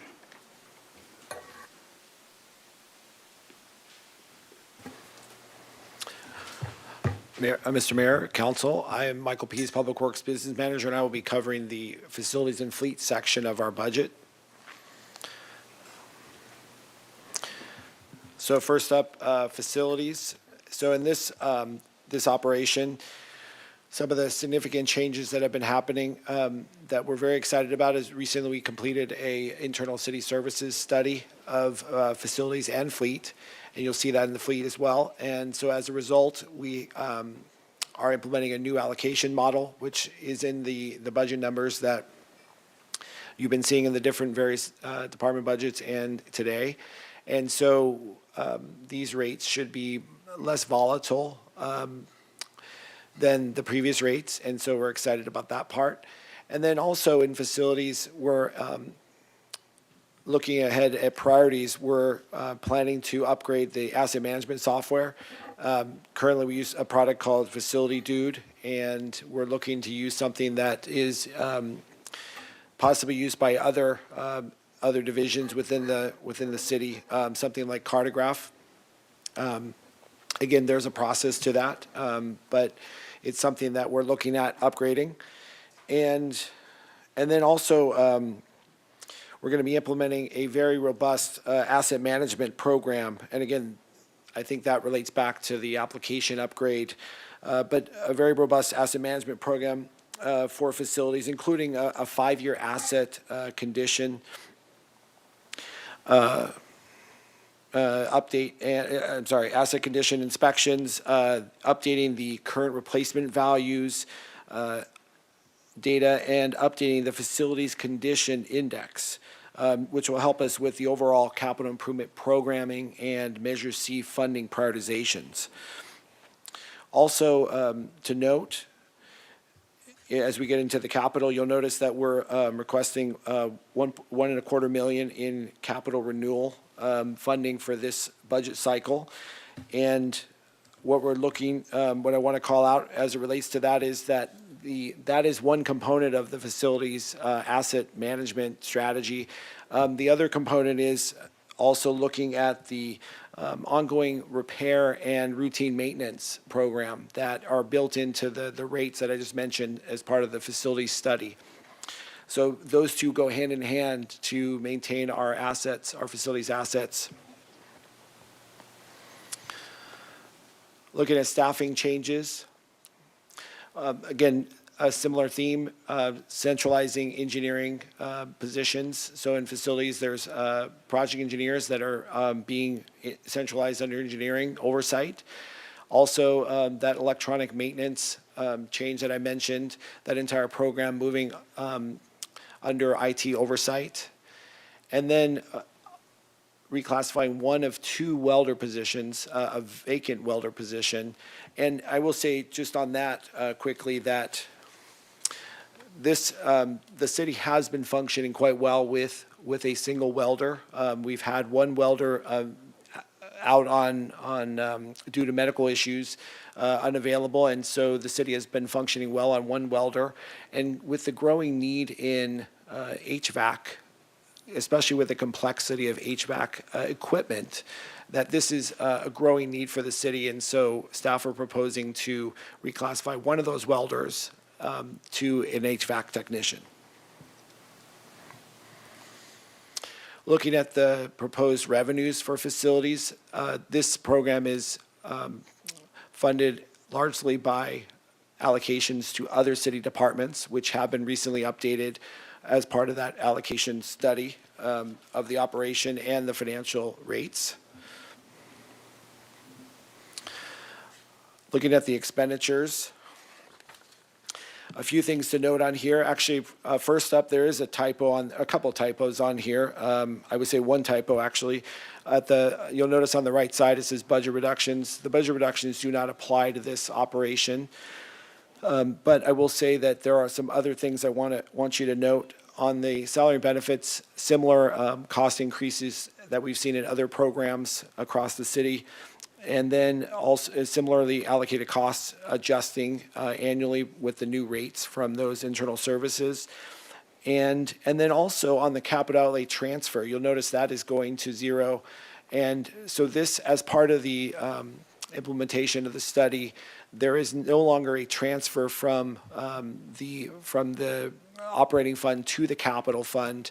That one of the recommendations was to consolidate that funding. And so rather than having a series of transfers either from the operating fund to the capital or from another like general fund capital into facilities, to consolidate that into one funding source. And so as we get to the capital, you'll see that. So that's something to note. So getting into the capital here, for facilities, there are two components. The general fund capital, which funds 3 projects in fiscal year '24, and then the Measure C component. And a couple things I want to point out here. The largest project on the page is our radio system upgrade. We're very excited about this project, definitely much needed. And part of this funding is part of the much larger project, but it is definitely a step in the right direction to get that project moving forward. And then the other element I wanted to point out is on the Measure C funding side, that each of these projects are broken out by facility asset category. And so this is a slight change from what we've seen before, where you can see how much funding is going to each of these respective components. And so that is a significant change I wanted you to be aware of. I'm going to move along to, as part of this division, fleet is also with facilities, and so I'll quickly cover fleet as well. Similar to facilities, this operation was also studied and has a new allocation model to help reduce that volatility. we're very excited to be taking possession soon of the 2 fire apparatus that were leased as part of this last year. You may recall seeing that come before you. And so we're very excited to now be taking possession of those in July. Also, wanted to note that there are no staffing changes in the fleet operation, but looking ahead, similar to the facility side, we are looking at upgrading the asset management software and working closely with our Sustainability and Resilience Department on the Green Fleet Master Planning. And as part of the study, also making sure that we have a stable reserves model. Again, sufficient reserves in this fund, but something that we continue to look at. Looking at revenues for the fleet operation, one thing I do want to point out on here, so this is made up of 2 main components, the maintenance rates and the replacement rates. The maintenance rates are largely on line 1 there, internal charges, and then the replacement rates are on the second line. And I will point out that the projected on this slide is a little bit low. That is more likely to come in closer to $3 million this year. I will say that, and so that is just a typo, and so I want to make sure you're aware of that. And then that also makes that comparison a little more reasonable with the new updated allocation model for both the allocation for the maintenance and the replacement side. Looking at expenditures. And so a few things to point out on here. First and foremost, I will say that on the special project, well, actually the capital, it's lumped with the special projects, but the capital, this does fluctuate, but it is likely to be higher than the almost $1 million that we're projecting for fiscal year 23. So that will be a little bit higher, very likely. This can be a little bit of a timing issue year over year where we program a certain amount of vehicle replacements, and then those vehicles may or may not be replaced fully in that fiscal year. And so, if looking at the condition of the vehicle, there's many considerations, the condition of the vehicle. And so sometimes those timelines can be extended slightly, or delivery times can be delayed, things like that. So the capital can fluctuate, and so you can see that on the special project and capital line. And then, as we've seen in other programs, the salary and benefits and allocated costs are also updated for fiscal year 24 and 25. And then one last quick note on the debt service. Again, this is the debt service for those fire apparatus that we were mentioning earlier. So with that, I am happy to answer any questions about facilities and fleet before moving along. Mr. Friedman. Thanks. Could you pull up slide 63 again? I just wanted to understand the second line there. You went over it, but why is it jumping from 1.8 to 5.6? Yeah, so this is our fleet replacement rates, the use of money and property. It's just the way that it's categorized on our chart of accounts, that it falls within that category. And then, as I noted, the 1.8 million, that will likely be a little bit higher, likely around $3 million instead of the 1.8 million. So I just wanted to note those things about that line. And then we project in fiscal year 25, it would be basically the same, just because it seems like it's a $1.5 to $2 million jump, and then to 24, and then it stays the same in 25. Why doesn't it go up in 25 again? Yeah, I don't know offhand, but I will say that one other thing I did want to note about this this operation is in implementing the study. This is an area where, similar to what Brian DeMore was saying about engineering, this is the fleet facilities is an area where we may possibly see some tweaks to some of these numbers. Just in implementing the study, I've been working with finance closely on just a few slight tweaks, so I did want to mention that as well. I'm sorry I didn't mention that earlier. And what funding sources is this? Is it general fund? If it's internal service funds, would that be general, or is that a combination of general and enterprise funds because you're going across all departments?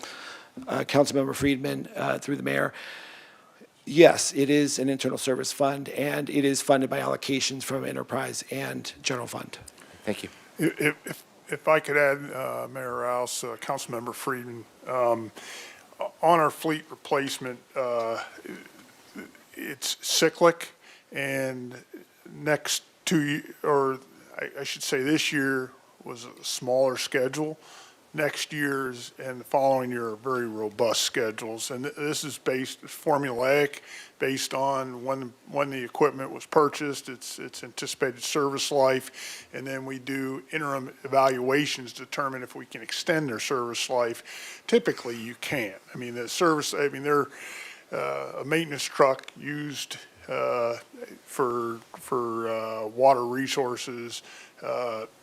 It gets, regardless of what agency it's working for, gets put to hard work, and if its service life is 7 years, it's usually plus or minus a year. So we do have a robust fleet replacement schedule in front of us for the next 2 years.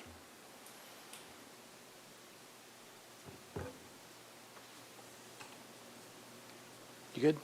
All right, very good. Mr. Gutierrez. Thank you, Mr. Mayor. I want to, thank you for the report, and I don't want to get too specific to my district, but if you wouldn't mind just kind of going over the whole situation with Loma Alta and what you've had to deal with in the last year with that specific. Mayor Rouse, Councilmember Gutierrez, since that's really a streets question and we've moved on to fleet and facilities and we still have water resources left to do, would you be willing to hold your question until we get to general conversation about the budget presentation? Yeah, that's fine. Thank you. Thank you. Thank you. All right, very good. We'll move on to the next, the Mr. Hagmark Show. Mayor Rouse, council members, Joshua Hagmark, Water Resources Manager, here today to walk you through the water and wastewater budget. Next slide. So I can't really get into the budget without talking about the wild year we've had, a little bit of whiplash. But I experienced a lot of damage this year. I do have to say one of the things I'm really proud of is we kept our injuries, staff injuries. In fact, we had no injuries during these storm events, which is really impressive. Our folks were out in the field the entire time and responding to various requests from our customers, and then also dealing with our infrastructure damages. Here, I just want to talk a little bit about that. We've had a Gibraltar on the right there, and one of the notable things that happened there is our debris boom, which keeps that, you'll see that floating debris there, that came in. This picture was taken on January 10th. The night of January 9th was a wild ride and brought a lot of debris down into the reservoir. And in fact, there was so much debris that it actually caused a failure of our debris boom, and we lost a portion of the debris room through the gates of Gibraltar, and we had to quickly mobilize to get in there. It was a very exciting time. We were able to work with the sheriff's office to get some staff flown in there, because it did take us about 8 days to clear the roads to get down to Gibraltar and actually be able to have some equipment there to do some major work. Fortunately, we were able to protect the structure and minimize damages there, which was fantastic. We are working currently on trying to repair that debris boom. Overall, damages, and this is another one to the bottom here, which is a mud flow around Tunnel Reservoir, so that's Upper Mission Canyon, Tunnel Hitch Trail. And we had about $3 million in damages to water resources assets as a result of this winter's storms. We hope to get 75% of that reimbursed by FEMA, and we're working through those issues right now. But definitely an exciting time. And then what not shown here, though, is the impacts to the wastewater system. We treated some really incredibly high flows at El Estero. We are still getting a lot of rainwater into our system. Fortunately, we had some sensors out in the system for these rain events, so hopefully we'll be able to continue to refine where that stormwater is getting into our system and causing so much damage. But our staff did work tirelessly. We had 24-hour shifts and folks out in the field monitoring for spills, so we do appreciate they were able to do that safely. Next slide. And that brings us to the upside, which is our water supply situation is fantastic. I don't recall it ever being any better. We have Lake Kachuma and Gibraltar both full. Our state water allocation, which I did not expect to see in my lifetime, at 100%, kind of speaking to just how much water is in the snowpack up in the Sierras. And we do have our groundwater basins resting. And we have a full staff report coming to you on June 13th. More details on that. Next slide. I wanted to dive into, you've been hearing a lot about the impacts of inflation, and particularly the rising costs of construction, as you've heard from Mr. Bailey and Mr. Demore. But kind of wanted to put that right in front of you. What does that exactly mean? And as you may recall, the water main replacement program is kind of bread and butter of our water distribution system, which is valued at well over $500 million. So by far our biggest asset. And from FY18 to FY23, we're looking at almost doubling the amount of money that it takes to do our goal of 2% of our water system every year. So huge jump. A large part of that, as Mr. Maurer was saying, is we're not seeing more contractors, but we are seeing a lot of work. There's a lot of stimulus money out there. Everybody's busy, and that could be driving it. There are some supply chain issues that are still kind of plaguing some of this as well. But it does give me pause, and it's been one of the challenges of putting together this year's budget is trying to recognize these escalating costs. Next slide. The other one I wanted to point out, may or may not have heard this, but just escalating chemical and electrical costs. In the last 5 years, our electrical costs have doubled, and I do want to say this is not Santa Barbara Clean Energy who is causing this to double. This is really, again, from my perspective, this is the cost of the Thomas Fire and all the other wildfires that SCE has been at the source of. And then, of course, the infrastructure investment that they now are trying to make to prevent that from happening again, I think are some of the major drivers for here. But doubling of our electrical costs, and then, of course, the chemical costs are doubling as well. That, I keep hoping that's going to come down. There has been some consolidation in that market. There has been some supply chain issues that have also caused that, but it is another big driver that, at least for the foreseeable future, we're wrestling with. Next slide. So I'm going to start off with wastewater, and happy to speak to any of the items on here, but I want to draw your attention to the two items that I've bolded in red. Supply and services, that's where you're seeing those escalating electrical and chemical costs coming through. We do have some deferred maintenance that we're also working with facilities to get done, but the bulk of that is your chemicals and electrical.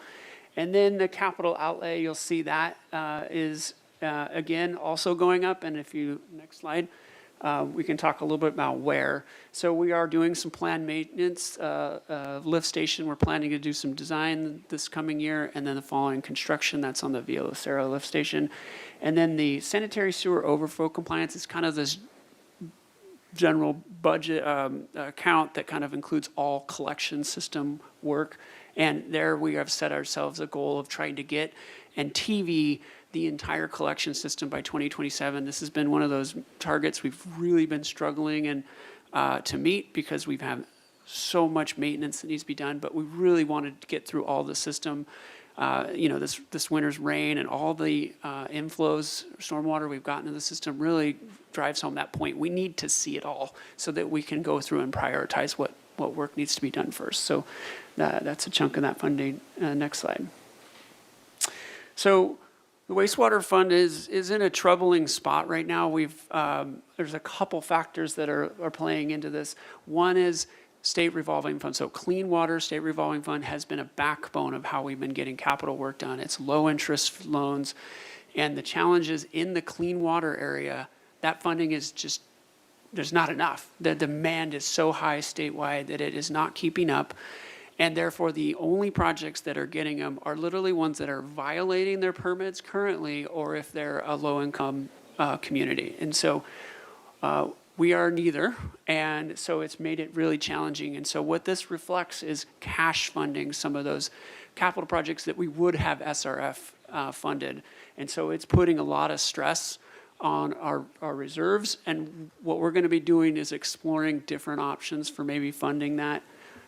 Potentially deferring some, It's not really the answer to that, but maybe we can find some other funding sources to handle that. So what we have built in here and in the red line is a 6.5% increase this year and a 6.5% next year, and it's still going down like that. So we're going to be looking this. We're planning to do a water and wastewater rate study in FY24, and we'll be exploring a whole bunch of options, and we'll be talking regularly with Water Commission and Finance Committee and bringing back something for your consideration next year. Next slide. And let's jump into the water fund. Again here, happy to talk to any of these items, but I'll draw your attention to supplies and services, which is going up. A big portion of that, again, is electrical costs and chemical costs, but there is a component of that. We are in renegotiating our contract for operation of desal, so there's a escalation in there that we're anticipating, and then capital outlay. Next slide. Talk a little bit more about that. Drawing your attention here, we are planning, as you may recall, we built the desalination plant or reactivated it in a hurry. But one of the things that's really missing there is a maintenance building, a building in which they can store their equipment, office space, lab space. And so looking to try and get that facility built, and we have money in here for design starting this year and then construction in 25. And then you'll see there the main replacement program. Again, we're really trying to respond to the market. Hopefully things will improve, but right now we're seeing significant increases there. Next slide. The water fund is actually, our reserves are in good shape. We do have built in there 5% increases for this year and anticipated at least 4% increases going forward to maintain that positive debt coverage or reserves. Next slide. So how does this all play out at the end of the day? So we took our average customer, which is about 9 HCF, 900 cubic feet a month. And as you can see here, our average customer is just paying just over around $130. And that includes the 5% rate increase that's planned for FY24. And compared to our neighboring agencies, you can see that we're right in the pack there. Next slide. And then for the same customer using 900 cubic feet for wastewater, you can see our average customer paying around $60, and that's after a 6.5% rate increase. And you can see as well, we're right in there with our neighboring agencies. Next slide. And then this graphic here, we're just, how does this all roll up? What does it mean for the utility bill? This does include our UUT and solid waste as well, and we're looking at about a $6 increase per month for our average customer. Again, a 2.4% increase. Next slide. And with that, I'm happy to answer any questions you may have. Questions for Mr. Hagmark. Mr. Friedman. Thank you, Mr. Hagmark. On the increasing costs for chemicals, a lot of it's for treating water. Do we partner with, say, some of the other similar agencies, like, say, Goleta Water District or Central Coast Water Authority, to try to increase the bulk purchasing, assuming the chemicals would be the same? They might be a little different, but some of the chemicals would be the same since we're doing similar things, to try to get a better rate with the suppliers, so there's higher bulk, better rate. Have we ever considered that, or is that something we could consider, or would we consider it? Yeah, Mayor Rouse, Councilmember Friedman. That's a really good question, and we have been reaching out to our neighbors to talk with them about it, and of course they're seeing the same things.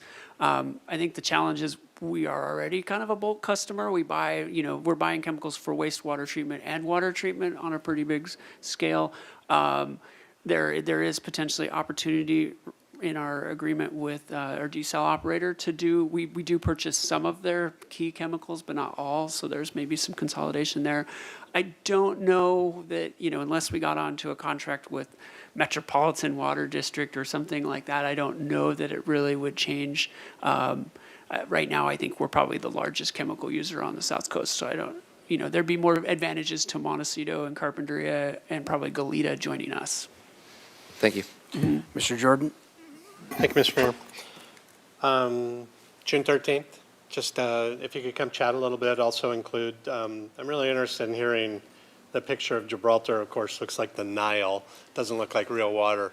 So where are you in the timeline of Gibraltar, where I know the cost for maintenance, upkeep, and treatment of that type of water has to be like an upward graph. So the cost of a gallon of water coming from Gibraltar has to be increasing over time. And just on the 13th, if you could talk a little bit about when does Gibraltar really just become a swimming pool that sits there and it's no longer viable compared to the other choices of the water that we have.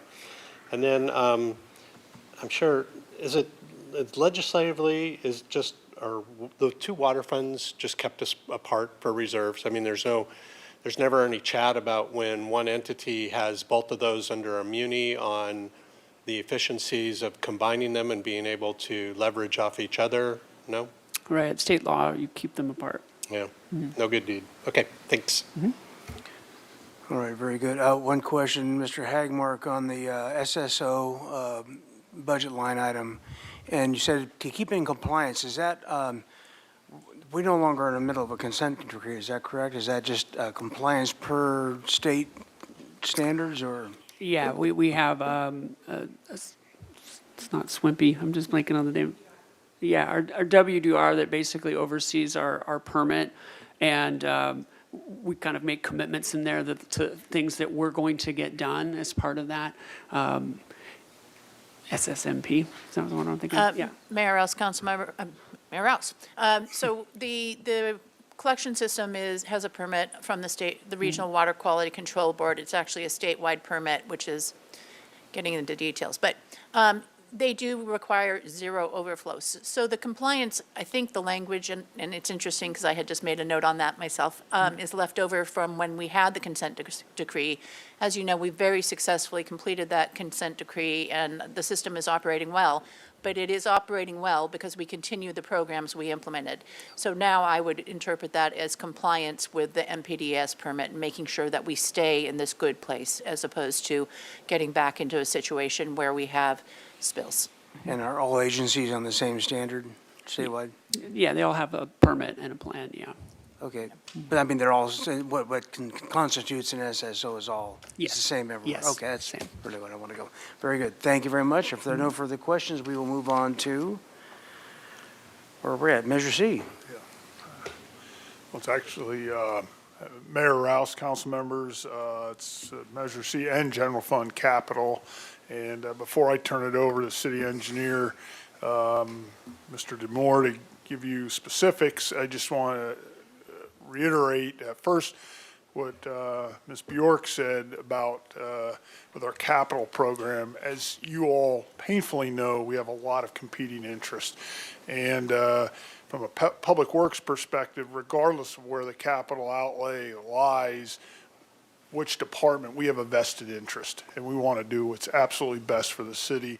And that really gets at the centralizing of engineers and project managers, because we want to have the most efficient, most talented delivery model possible to make sure that, and I wouldn't say the lowest cost, I want to say best value, because there's so much more that goes into the acquisition, construction, delivery, and then maintenance of any structure, whether it's pavement structure or facility structure, through its life cycle to make it most efficient.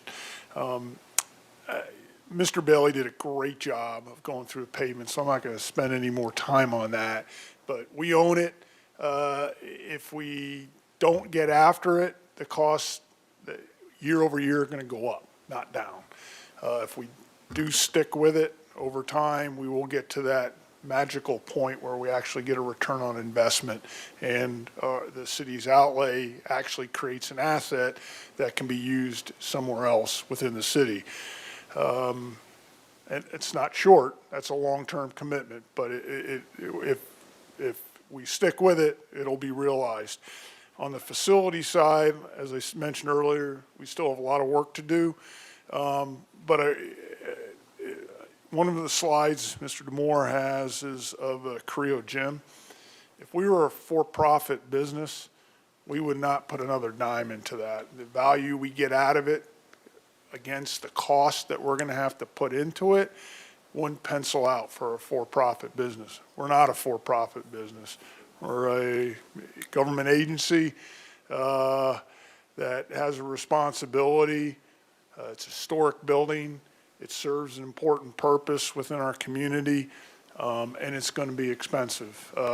Those are realities. So we do our best to balance the cost of ownership of what we already owned and have committed to against future desires, wants, and commitments that are necessary to serve the community. So with that, I'd like to turn it over to Mr. Demore. All right. Thank you, Mr. Maurer, and good to be here again as the closer here this morning for Public Works. Pretty brief presentation here on capital, again, focusing on Measure C and General Fund. Under the key messages, I do want to discuss the need for capital maintenance and the significance of a well-planned and executed capital maintenance program. I'll follow that up with just a quick overview of the proposed budgets for each of the two programs, with Measure C obviously being the largest. And then I will, at the end, highlight a select few projects. Next slide. From a valuation standpoint, the city's most significant infrastructure assets are our city streets and our city facilities. If you were to quantify the value of those assets, it would easily be over $1 billion. Maintaining these assets is not a choice, but a responsibility to ensure the vitality of our community. All local governments face a backlog of deferred maintenance, and we're no different in that regard. The challenge is committing sufficient funding annually to ensure assets are maintained at a level that minimizes loss of service and maximizes quality of use. You've already heard a lot about pavement maintenance, so I'm not going to spend much time on that. I do want to talk a lot about facilities maintenance, though. Similar to pavement maintenance, there's a tangible return on investment with facilities maintenance. Recent study concluded that preventative maintenance over a 25-year period can generate a return on investment up to 500%. Basic items such as roofing or waterproofing show a return on investment of around 250%. This falls in line with prior studies that indicated for every dollar saved, and this is where I kind of cringed when I saw the plan to defer maintenance earlier that we saw with downtown parking. For every dollar saved, and I put that in quotes, saved by deferring maintenance, studies indicate that it will result in 4 times that in additional costs down the road. So there is a real caution of deferring maintenance. Fortunately, with Measure C, there is a consistent revenue source to ensure that city facilities are adequately maintained and renewed. Next slide. I'd like to dive just a little bit into the general fund facilities maintenance need. We have over 100 general fund facilities, and as was mentioned earlier, there's over 400,000 square feet of facilities. The average age of those facilities is over 60 years, and our biggest facilities are also our oldest facilities. So we've got this building that we're in is one of our biggest. It's also one of our oldest. Central Library, similar. So there's a lot of, because of the age of those large facilities, there's a significant additional cost on the annual maintenance side. There are industry recommendations for how much you should be reinvesting in these facilities annually for government facilities, for historic facilities, and it's in the range. What I was able to pull was $10 to $15 per square foot, and that's to cover not just routine annual maintenance, but also occasional capital upgrades like overhauling the HVAC system, plumbing upgrades. So it's routine annual maintenance plus some capital renewal.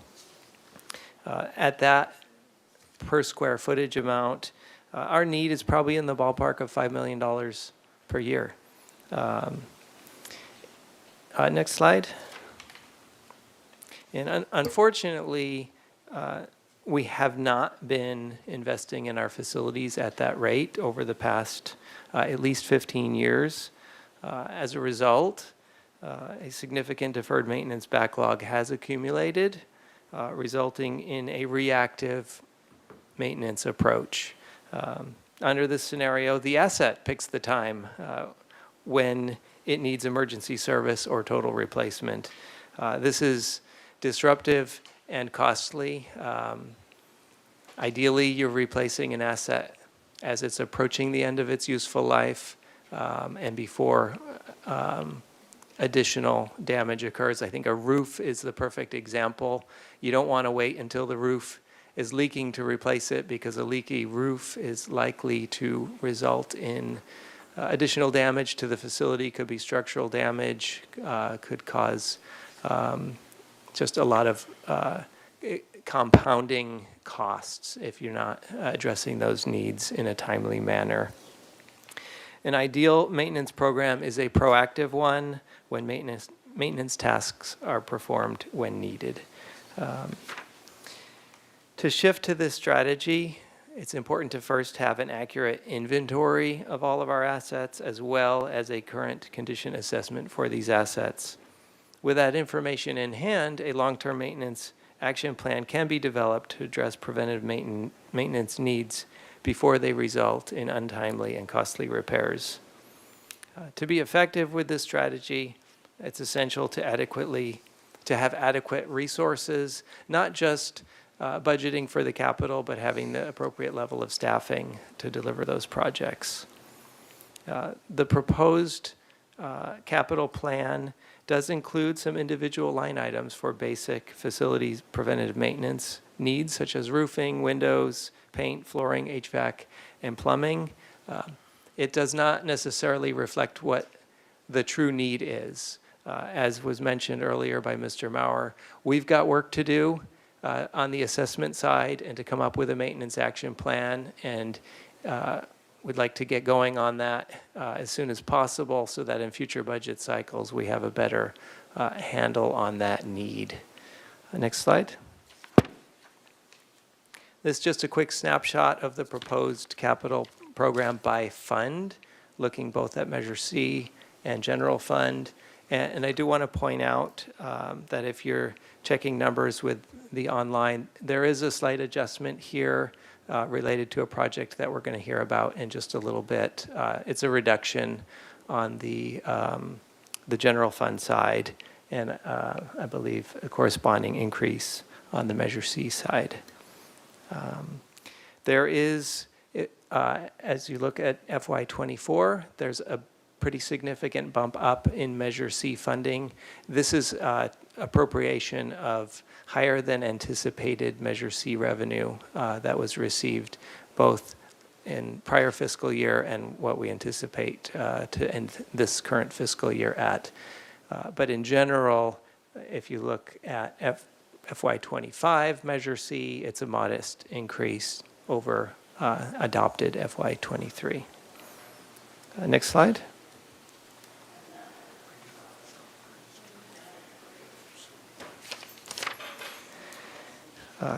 This table provides a little bit more detail as far as the allocation of capital funding into the different program areas, both in Measure C and General Fund. You can see Public Works has a significant portion of that, and as we heard earlier, a lot of that is pavement maintenance.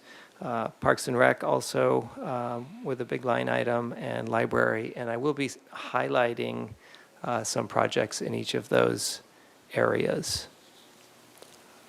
Next slide. So starting with this radio project, which I mentioned, there's an adjustment associated with that. The current request is 2.7 million. I believe it was at 4-point-something million previously. So this is a reduction. City has a significant need in this area. We've recently put together an ad hoc team to explore what opportunities we have to address the need.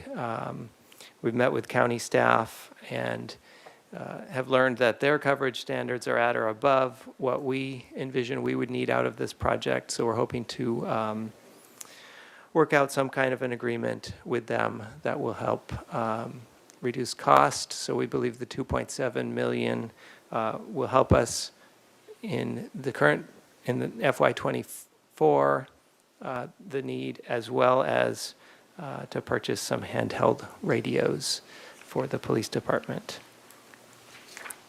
Next slide.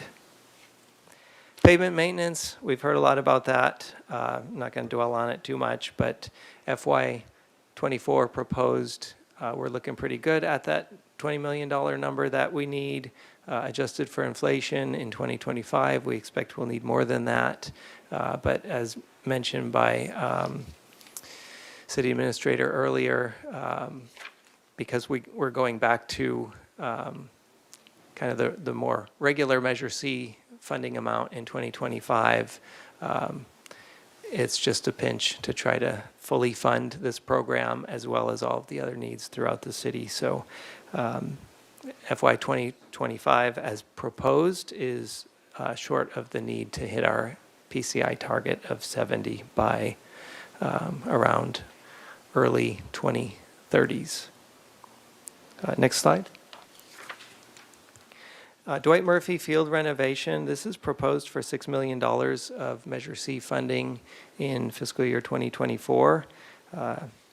It's proposed to be a high-quality sports facility that includes an inclusive and accessible playground, a youth baseball field, regulation-size multi-sport field, an expanded outdoor gym, and improved park amenities such as walking paths, community gathering spaces, a new restroom, and improved parking. So there's a commitment from Gwendolyn Strong Foundation towards this project. That combined with the proposed Measure C funding and some federal funding, the project still has a need of $10 million, which Parks and Rec Department is actively seeking. Next slide. De La Guerra Plaza Revitalization Project. There's actually no new funding proposed for this project at this time, but I did want to highlight the project. I wish I had more progress to report from a year ago, but the project is moving forward. It will return to HLC, I believe, next month. So we're working our way through that project. It is a critical city asset right in the heart of town, and it's looked nice with all the rain that we've had, but it's going to revert back to brown here before too long, and that'll be a reminder that the project still needs to happen. So just quick highlight on that. Next slide. Another significant project where there is some Measure C funding proposed in 2024 is the police station. $2 million are proposed to continue that project moving along. It's in the design development drawing phase. We're anticipating submitting plans to building department, to building and safety later this year, likely in the fall, and we hope to have a building permit in hand by spring of 2024 with groundbreaking in fall of 2024. And it's about a 24, 28-month construction project, so late 2026 right now is what we're looking at for completion of the project. So, next slide. And I wanted to circle back to facilities maintenance for the last project highlight. Under Measure C, we have 5 different line items under the category of facilities renewal. although, as I mentioned earlier, we do still have work to do to determine the true facilities maintenance need moving forward. We believe that this is, the proposal for these facility renewal line items is going to begin to meet kind of the bare minimum need for facility maintenance in the areas such as HVAC, flooring, paint, roofing, security, et cetera. And this will help ensure that some of our more vulnerable facilities are given the care they need before more significant repairs are required. Next slide. That is the end for capital. I know there are a lot more projects than what I highlighted proposed, and happy to answer any questions. Okay, first I'd like to solicit questions just on this section, then we'll go to public comment, and then we can go to our general questions and comments. Ms. Sneddon. Thank you, Mayor Rouse. This is on Measure C. So these were just the Measure C funds for capital projects, not the entirety of all the Measure C funds. Is that correct? Or is all of Measure C going to capital projects this year? Mayor Rouse, Councilmember Sneddon, this is for the entirety of the Measure C funding consistent with the council resolution for priorities, which is for capital projects, and the one more maintenance-related project that is still a priority is the business corridor improvements. So, but yes, consistent with what the council at the time told the voters in support of the tax, we are continuing to be true and honor that commitment to invest in our capital, because as you can see from this presentation, we're making up for a generation of failed investment. Absolutely, I understand that. So this is the entirety of all Measure C funds are in Public Works? Mayor Rouse, Councilmember said no. This Or is they're the broken out. entirety of all Measure C funds. The Okay. capital program is measured by Public Works. We presented this part as part of the Public Works budget presentation, but it is actually a standalone project, and it includes the funding across the department, as highlighted by Mr. Demore, including the funding for libraries, parks, all of them, and importantly, police and fire as well. Thank you. So then in the, I guess, I don't know whether to say this for comment, I'll just ask this, but in the Measure C ballot language, I mean, part of it was police, fire, and 911 response. Part is local streets, potholes, bridges, storm drains, yes. Another is public safety infrastructure. Another is youth and senior services in parks. Like, is that broken out here in what we're presented today? Another is to address homelessness. Another is to retain local business. And then to support, and that's from the ballot language. And not having the ballot language in front of me, but my general recollection is it was along the lines of preserving those programs. Failure to use the Measure C for basic maintenance would further cut into the ability to have general fund funding for those programs.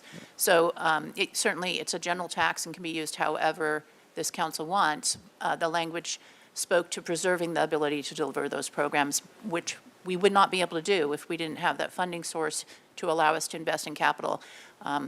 Having been the Public Works Director at the time that we passed that, we were literally looking at not providing any road maintenance on neighborhood streets. Understood. And I'm not suggesting failure to do deferred maintenance or to have it go to Public Works. I'll save it for discussion then, but it's, maintaining emergency medical response, 911, police, fire. So I'm putting that out there now as a question. The question was, is this the entirety of Measure C funding is what was presented in this presentation? Thank you. Okay. Yeah, I think that question will be, so it'll be something we'll bat around when we do the general budget wrap-up. As somebody who was a signatory on that ballot measure, I'm very familiar with what the intent and what the drive was when we sold it to the voters in the first place. And if there are no further questions on just this section, I will ask if there are any public comment. We're not online anyway, right, for public comment? Okay, very good.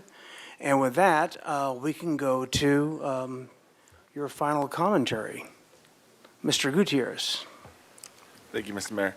Yeah, to go back to addressing the Loma Alta situation, if I could just get an update on how this year went.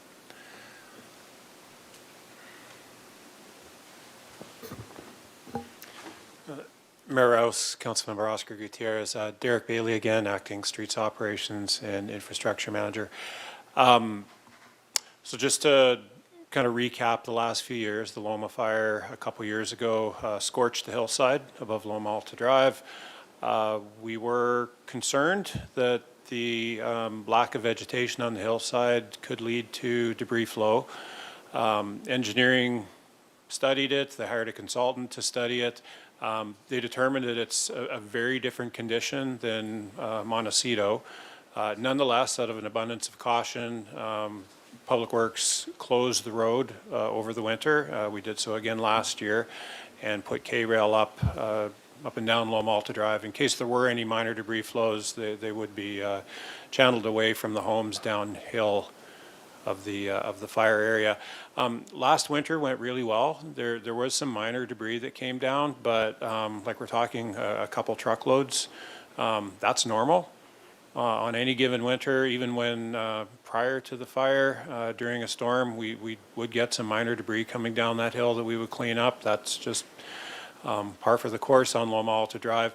So we're quite happy with how it went. Some of the downsides of having that road closed, we did get complaints from the public that, why can't we use the street? It doesn't appear to, the closure doesn't appear to be serving any purpose.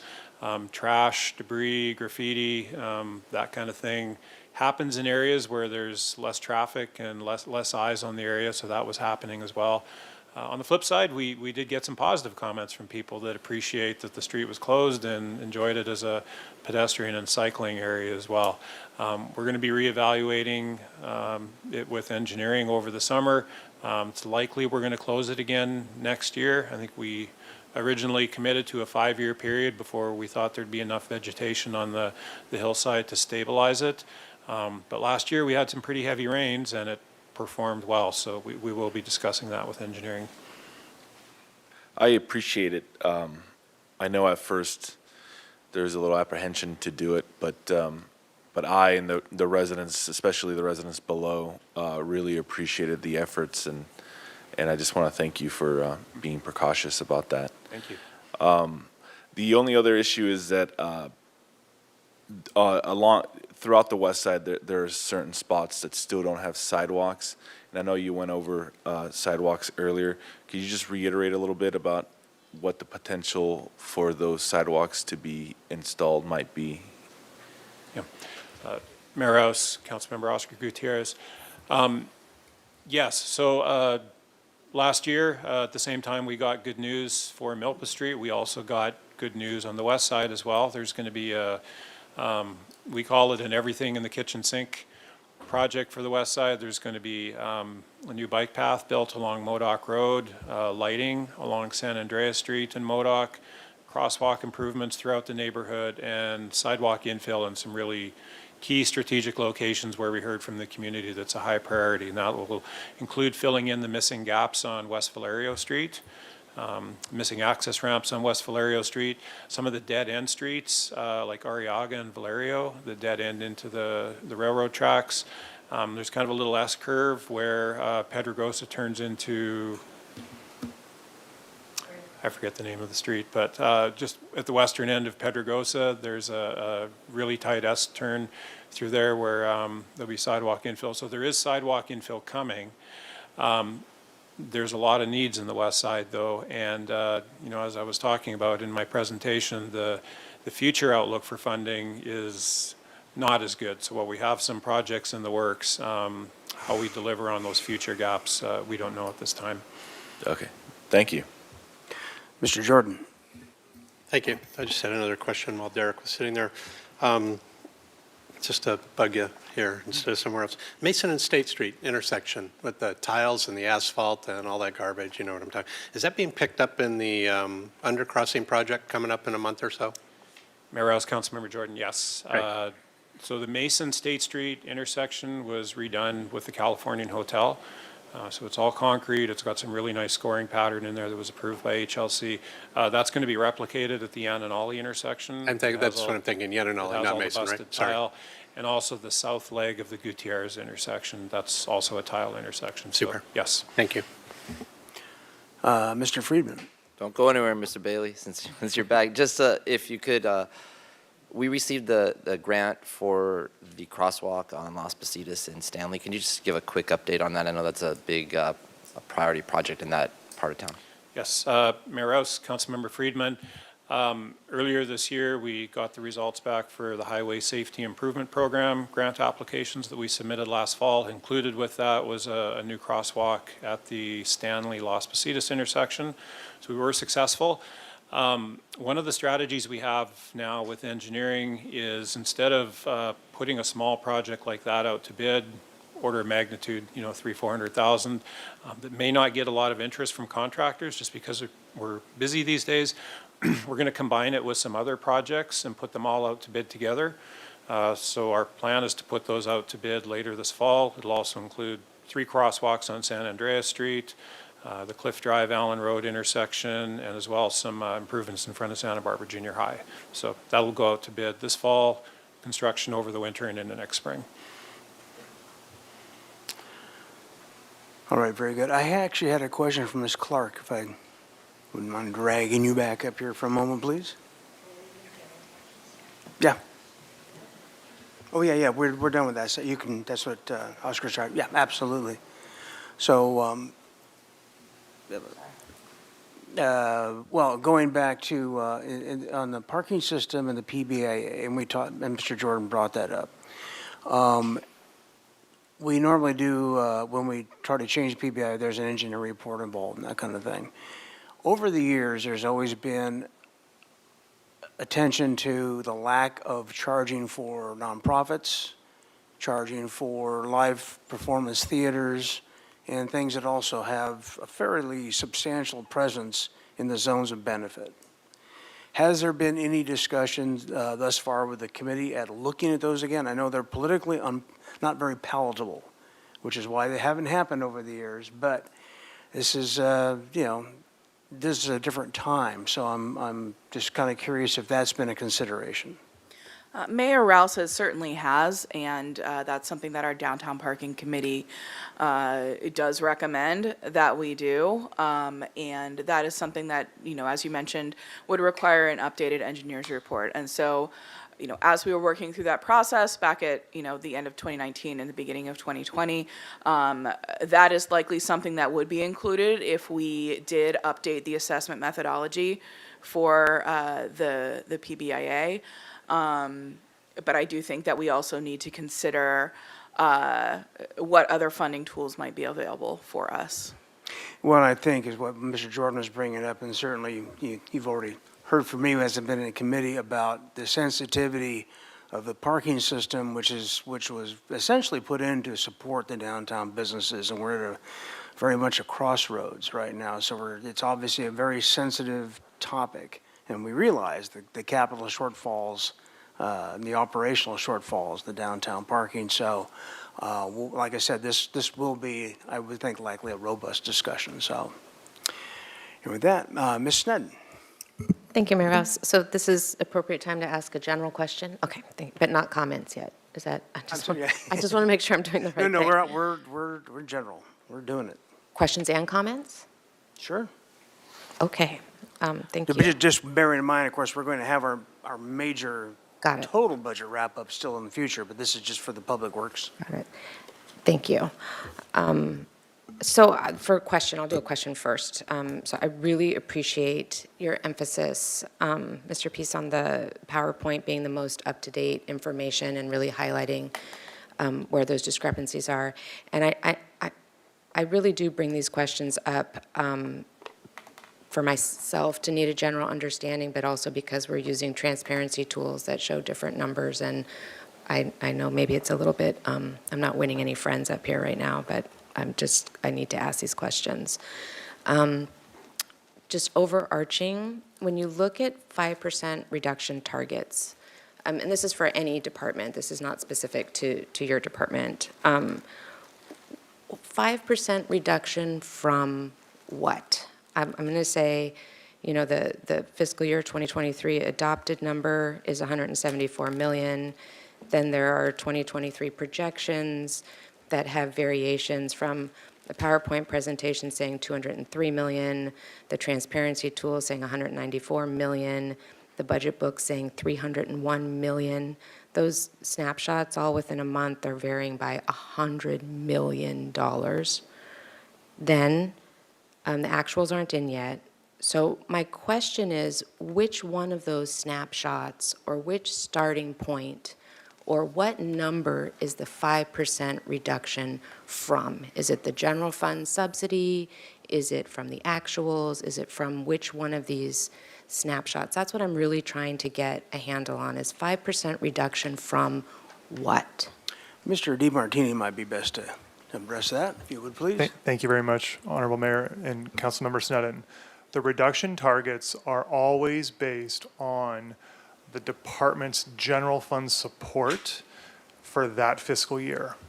Okay, so in fiscal year '24, The actuals, the projected, the budget, what is the projected budget for fiscal year '24? We call it the status quo budget or the base budget. So it's the starting place where departments receive their status quo budget, assuming everything is held, all services continue as is, with assumptions of cost increases for salary adjustments for staff, healthcare costs, pension costs, assumptions for inflation.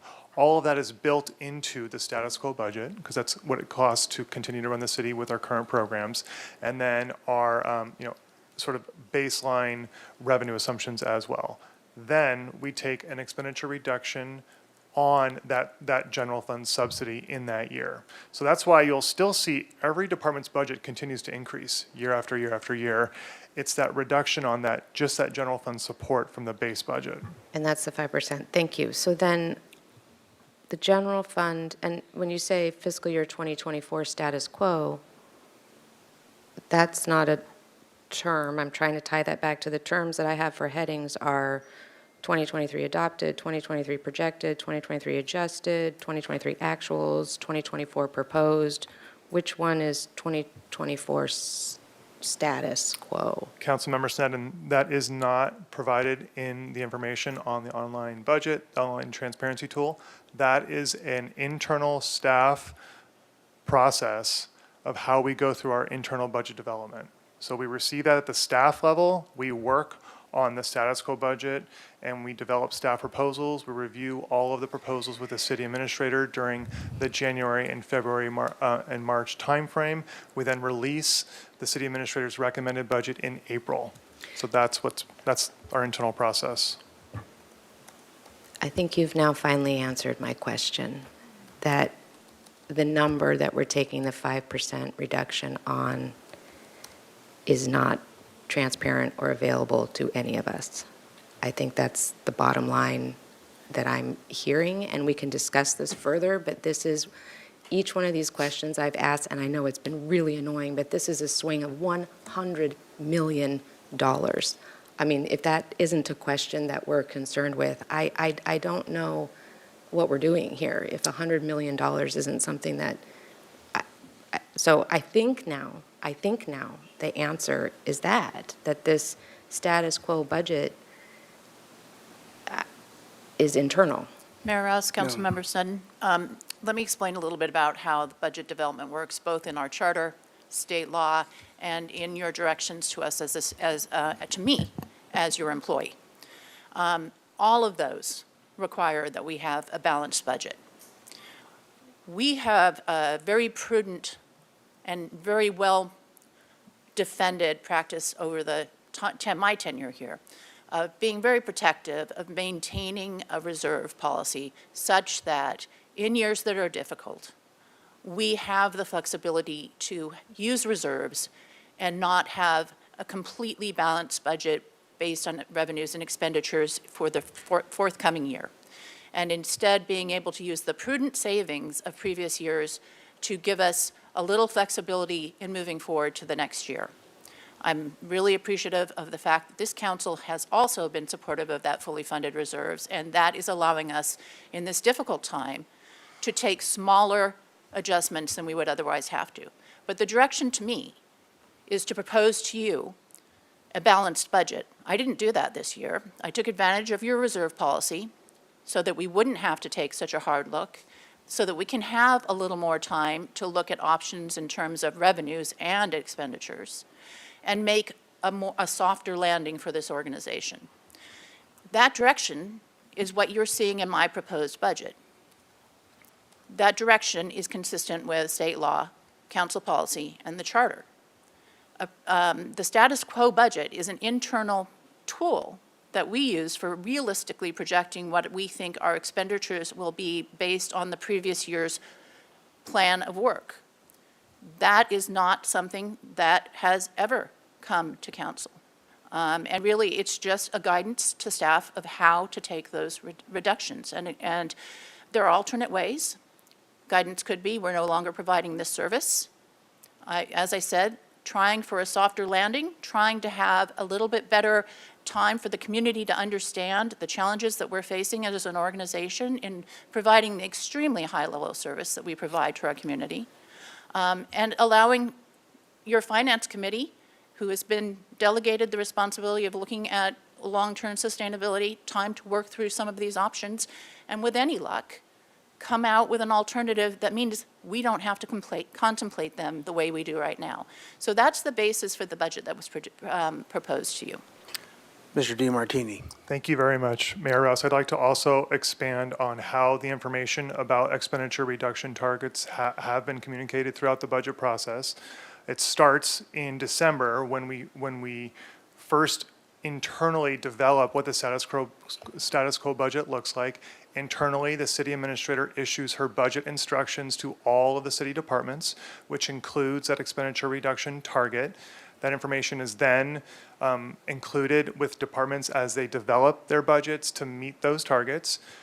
Every department has talked about in their budget hearing presentation what their expenditure reduction targets are and their plan for meeting those targets, in some cases exceeding them. We also presented an overview of the expenditure reduction targets at the City Council budget workshop in early March, and we presented them again in detail in these budget hearings. We'll remind council of what those targets are as we conclude the budget process here in June. The city administrator's budget message on the budget online tool also discusses the budget reduction targets as well. Thank you, and I want to be very, very clear. I want a balanced budget, and I want those numbers to match up, and I'm not in any way suggesting that we just, blow through money or not do that. All I've been asking for is what are the starting numbers?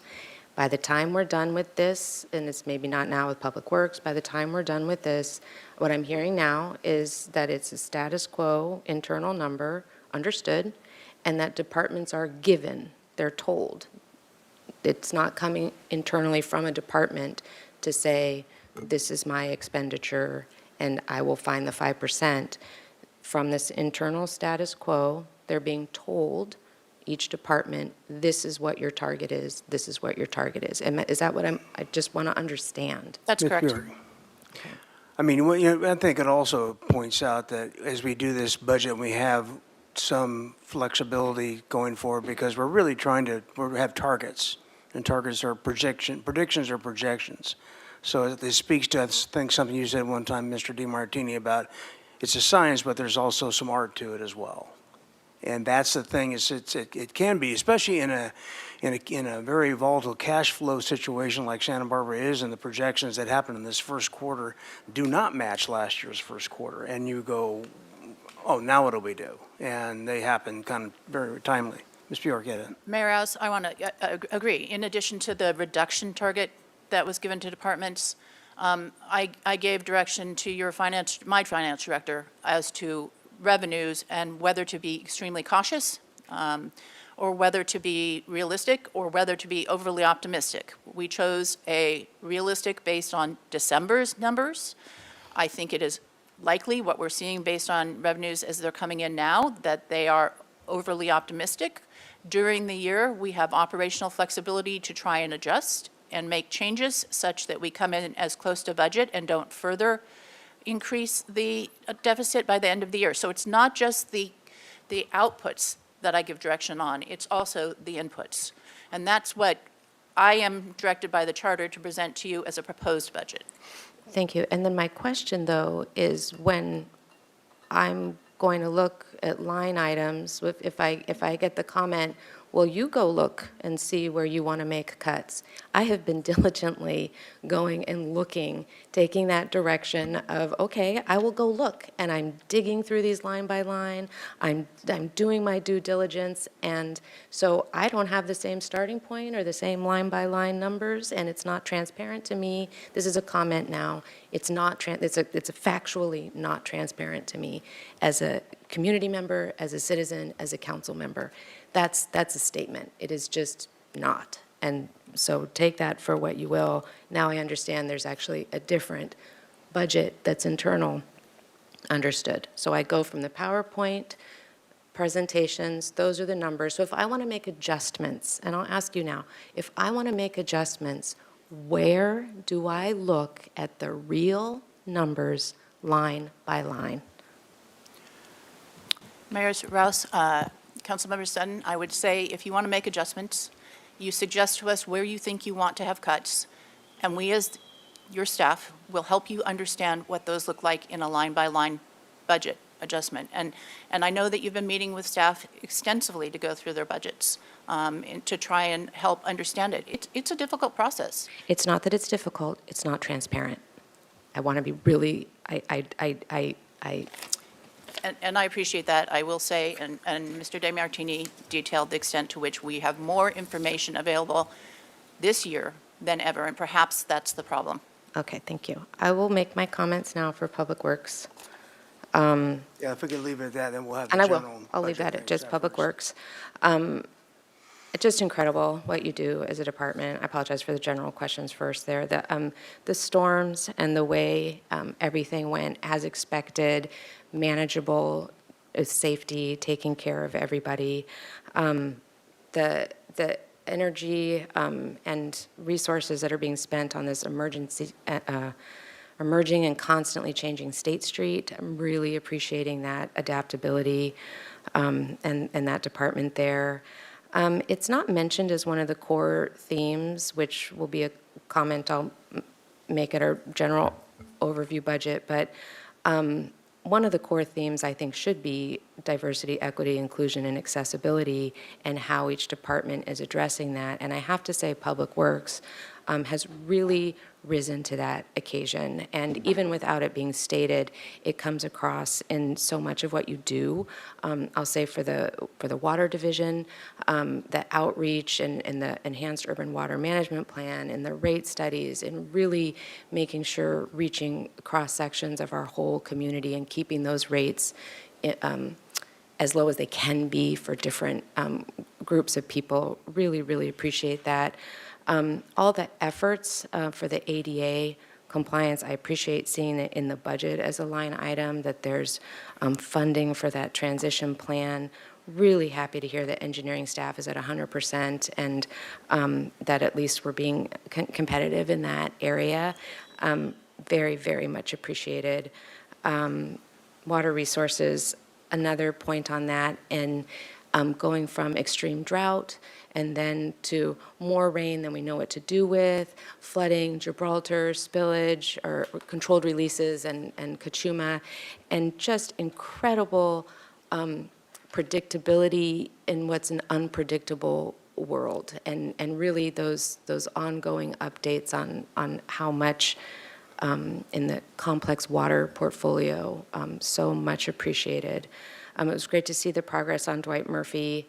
I'm going to say that I would have said before these recent storms that the streets were looking really good with all of that paving effort. I was getting so much feedback about how great it was to finally have the hillsides, so many of them being addressed, and that's been like, 4 or 5 year cycle of asking. And now it's so sad that some of those that were just refreshed are already having the storm damage. So really appreciating that that's a complex system, and you're addressing it as best you can with the budgeting. I'll make the comment again that I'm not in favor of increasing parking fees. So we just did that, and so I think whatever we can do on that as that comes back. And then, I mean, I can send it around to everyone. I'm not sure Brown Act how to do it, or I can read the Measure C ballot language. It's very clear to maintain fire and 911 emergency medical response, and it's emphasized in all capital letters, repair local streets, potholes, upgrade outdated emergency communication systems. I'll skip the next part. It talks about over the past 5 years, we're taking more than $20 million to make up for that. But essential services, and it's listed as bullet points in the ballot language. The Santa Barbara City Council has surveyed residents and established that the top priorities for funding are maintaining police, fire, and 911 emergency medical response. So I would say maintaining that means no cuts to those response, going back to our very first budget hearing. Repairing local streets and potholes, upgrading outdated emergency communication systems, ensuring our police station and neighborhood fire stations are accessible and functional in a natural disaster, protecting parks, youth, and senior services. This is from surveying the voters, addressing homelessness, and helping retain local businesses. I'm going to, in our big deliberations, come back with Measure C presentation today. So I understand, feel Ms. Stem, it's but appropriate Measure C is not the total domain of the Public Works only, so I think it's a broader concept discussion. I'm introducing it now because it was the Measure C budget presentation, Okay, and I'll revisit it on the June 5th. And I would encourage everybody to read the language. That's all. We talk a lot about it, and I would like to think about how those could be used to make some of these other programs we've been talking about whole, and shifting that a bit. So it's only because it's the Measure C presentation today that I'm making those comments. Thank you. Mr. Jordan. Thank you, Mr. Mayor. I have, I think, 2 or 3 things that are specific to today, and then just one overarching. And I'll start with that overarching, and that's, every one of these department budgets I see are just being obscenely burdened by insurance costs, both some we can't control, that are marketplace, but others that are our own doing. And I just get the sense that we're generally just ponying up and paying the cost without really alarming ourselves, particularly with the self-insurance fund, where we're actually paying first dollar judgments and not necessarily working as enthusiastically to lower this particular cost of doing business. So, my poster child would be, literally that tragedy where an uncertified, unauthorized, unmarked police vehicle went on a chase, and we paid out a good amount of money for that. And the response to that on how that's handled internally was just a run up against the wall of a collective bargaining agreement, rather than, if you were out in the real world, we would be having disciplinary procedures and process changes. But there's other examples too, land use ones, other ones too, and I just, we talk about it publicly, but we kind of hide about the details because they're mostly in closed sessions, what creates the problem. And I don't think just burdening departments year after year after year with increased costs in that regard is a sustainable way of doing business. So then just some comments in regard to today's presentation. The Measure A and the EV use of streets and lack of gas tax contribution, I think we need a bigger plan. I think we need to not sit back and wait for the state to do something. We need to be advocating for the state. We may have internal plans on looking for revenue to replace that through other matters, parcel taxes or sales taxes, but I would be more interested in a vehicle to street expense nexus than looking for other revenue ways to fill that gap. The parking lot back and forth, I'm going to be sitting at home in 20 years, a grouchy old Muppet guy, and say, I told you so, because I just don't think downtown parking as a historical method is sustainable anymore. You're just rate increase after rate increase after rate increase, and it's only going to get worse. Cars are going to go away. We're going to have shared cars. They're going to be self-driving. It's going to happen sometime. Who would have thought 3 years ago that I could talk into my phone on a chat AI thing and generated my geology midterm paper in 30 seconds, right? So just knowing what's coming or even not knowing what's coming in the future, I just think, one, we need those locations for housing in the downtown, and two, that department, that division of the department needs to get to a point where it's not necessarily just selling or renting parking spaces, but it's also maximizing the return on their footprint. I'm not talking about taking the process out of that department. I'm talking about downtown parking becoming a landlord for properties that are above their parking lots. And I think that just bears a big picture look on where you want to be in 10 or 20 years. And last point, as with community development, so much of our future, our ability to do upgrades, reinvest, whether it's private or public funds, reinvest in what's around us, and also get to a point where we have people here and they're contributing to the vitality, rests on community development and public works also in the work that you do with both internal and external customers. And I think we really need to look for a way to continue to make those processes quicker, get to where we want it to be quicker, break down the silos in between departments that don't necessarily respond well to breaking down those walls. I just think we're so dependent on many of the things we worry about in also playing a role that's positive in that to get there, rather than same old business as in the past. So those would be my general kind of big picture comments. Some of them I will continue to push next week. Mr. Thank you.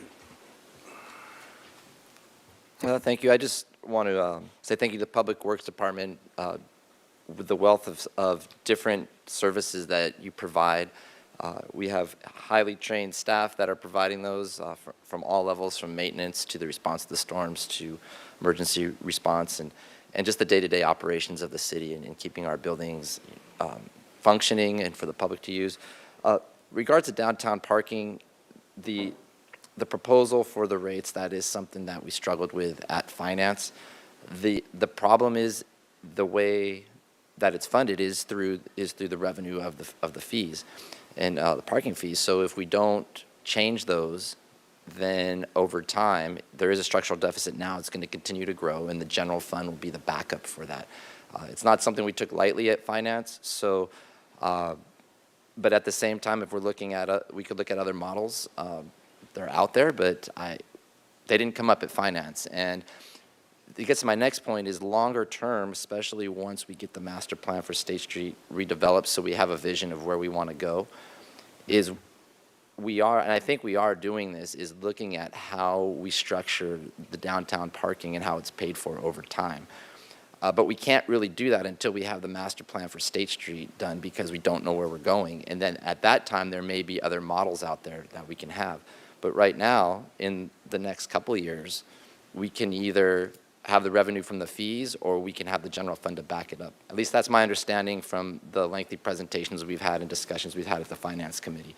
And I'm not prepared to go to the general fund to subsidize downtown parking at this time. But overall, I just wanted to say that I appreciate all the work that the Public Works staff is doing. Mr. Bossi, welcome back. It's good to see you again. And I want to say something to my colleagues' comments. I fundamentally disagree that the transparency tool is not transparent. I know our finance director and his staff, our city administrator, and all our departments are doing the best they can to upload the data into a new tool that's only been around for a couple years. Because when we first came on council at the same time, we used to have a budget book, and that's what we had to work with. There wasn't much online that you could go to. And when things changed, we had to have printouts that changed, that came to us, or if there was a misprinted item, we had to insert new pages. And it is a work in progress, and there's going to be fluctuations. But when I hear things like there's $100 million that can't be accounted for, I don't want that to be the narrative of the city, that it's just not transparent and we can't account for that. So I understand that that you have a lot of questions and you're raising valid questions, because I think the public does have those, and it's important that we get that information out. But today, it took it to another level where it made it seem like that we're not trying to be transparent. This is the way I'm taking it. That the transparency tool is not functioning properly, and that there is such a large fluctuation that we cannot have a budget that we're voting on because the numbers are so off. And I just don't see that at the finance committees. I don't see those in the conversations I have with Mr. DeMartini. I don't see that in the conversations I have with Ms. Bjork. And you can go to other cities, other counties, and look what they have, and they're going to be very similar. Some might be a little better than us, and some might not. But there is no perfect solution to it. So if there is other jurisdictions that have a better system, then maybe it's up to us on the council to go find those. But I don't think we're going to have something that is where we're down at the bottom and something else is up at the top. But I just don't want the public narrative to be that we are not being transparent to the tunes of hundreds of millions of dollars, because it's just not true. Ms. Gutierrez. First of all, I want to thank the Public Works Department for their lengthy presentation. I know that you guys have a lot of different components in your department, but you guys always amaze me of the work that you do. I mean, your crew's the one that is out there in the public, just like our law enforcement and fire. And especially during our storms, I mean, you guys were definitely, a lot of your staff were heroes. And a lot of your staff takes pride in working in your department. So I just wanted to thank you for that. And in regards of the comments on the budget, coming into council, I had a lot of questions of our budget and line items. And yes, the system we had before, I did not like, and this is why I praise Mr. DeMartini all the time about how he came and really brought in new systems on how to be more transparent. But the word on the street is that our community doesn't really trust our process, and we have to respect that. And so this is why certain questions are asked, is for us to communicate. Is it easy? It's not easy. Are we getting better? Way better. I mean, we have a different city administrator, a different finance director, community development. I mean, we have new directors running our ship now. Things are working differently, but we have to respect the fact that the community members are still having questions. We're not saying that you guys are not doing your jobs. We have recognized how much work you guys have to do. At least I do. I mean, I'm new at politics and I get frustrated, but we can't not acknowledge what the public is telling us. So I want to thank you and just acknowledge that I would go again and just ask each department to do more community outreaching and posting things online and just really educating the community, because a lot of the things we assume that the public understands and they don't. So thank you again. All right, very good. And with that, we'll adjourn. We'll be reconvening on Tuesday. Is that correct? No, Monday, actually. We have a special meeting on Monday. Hot dog. We'll see you then.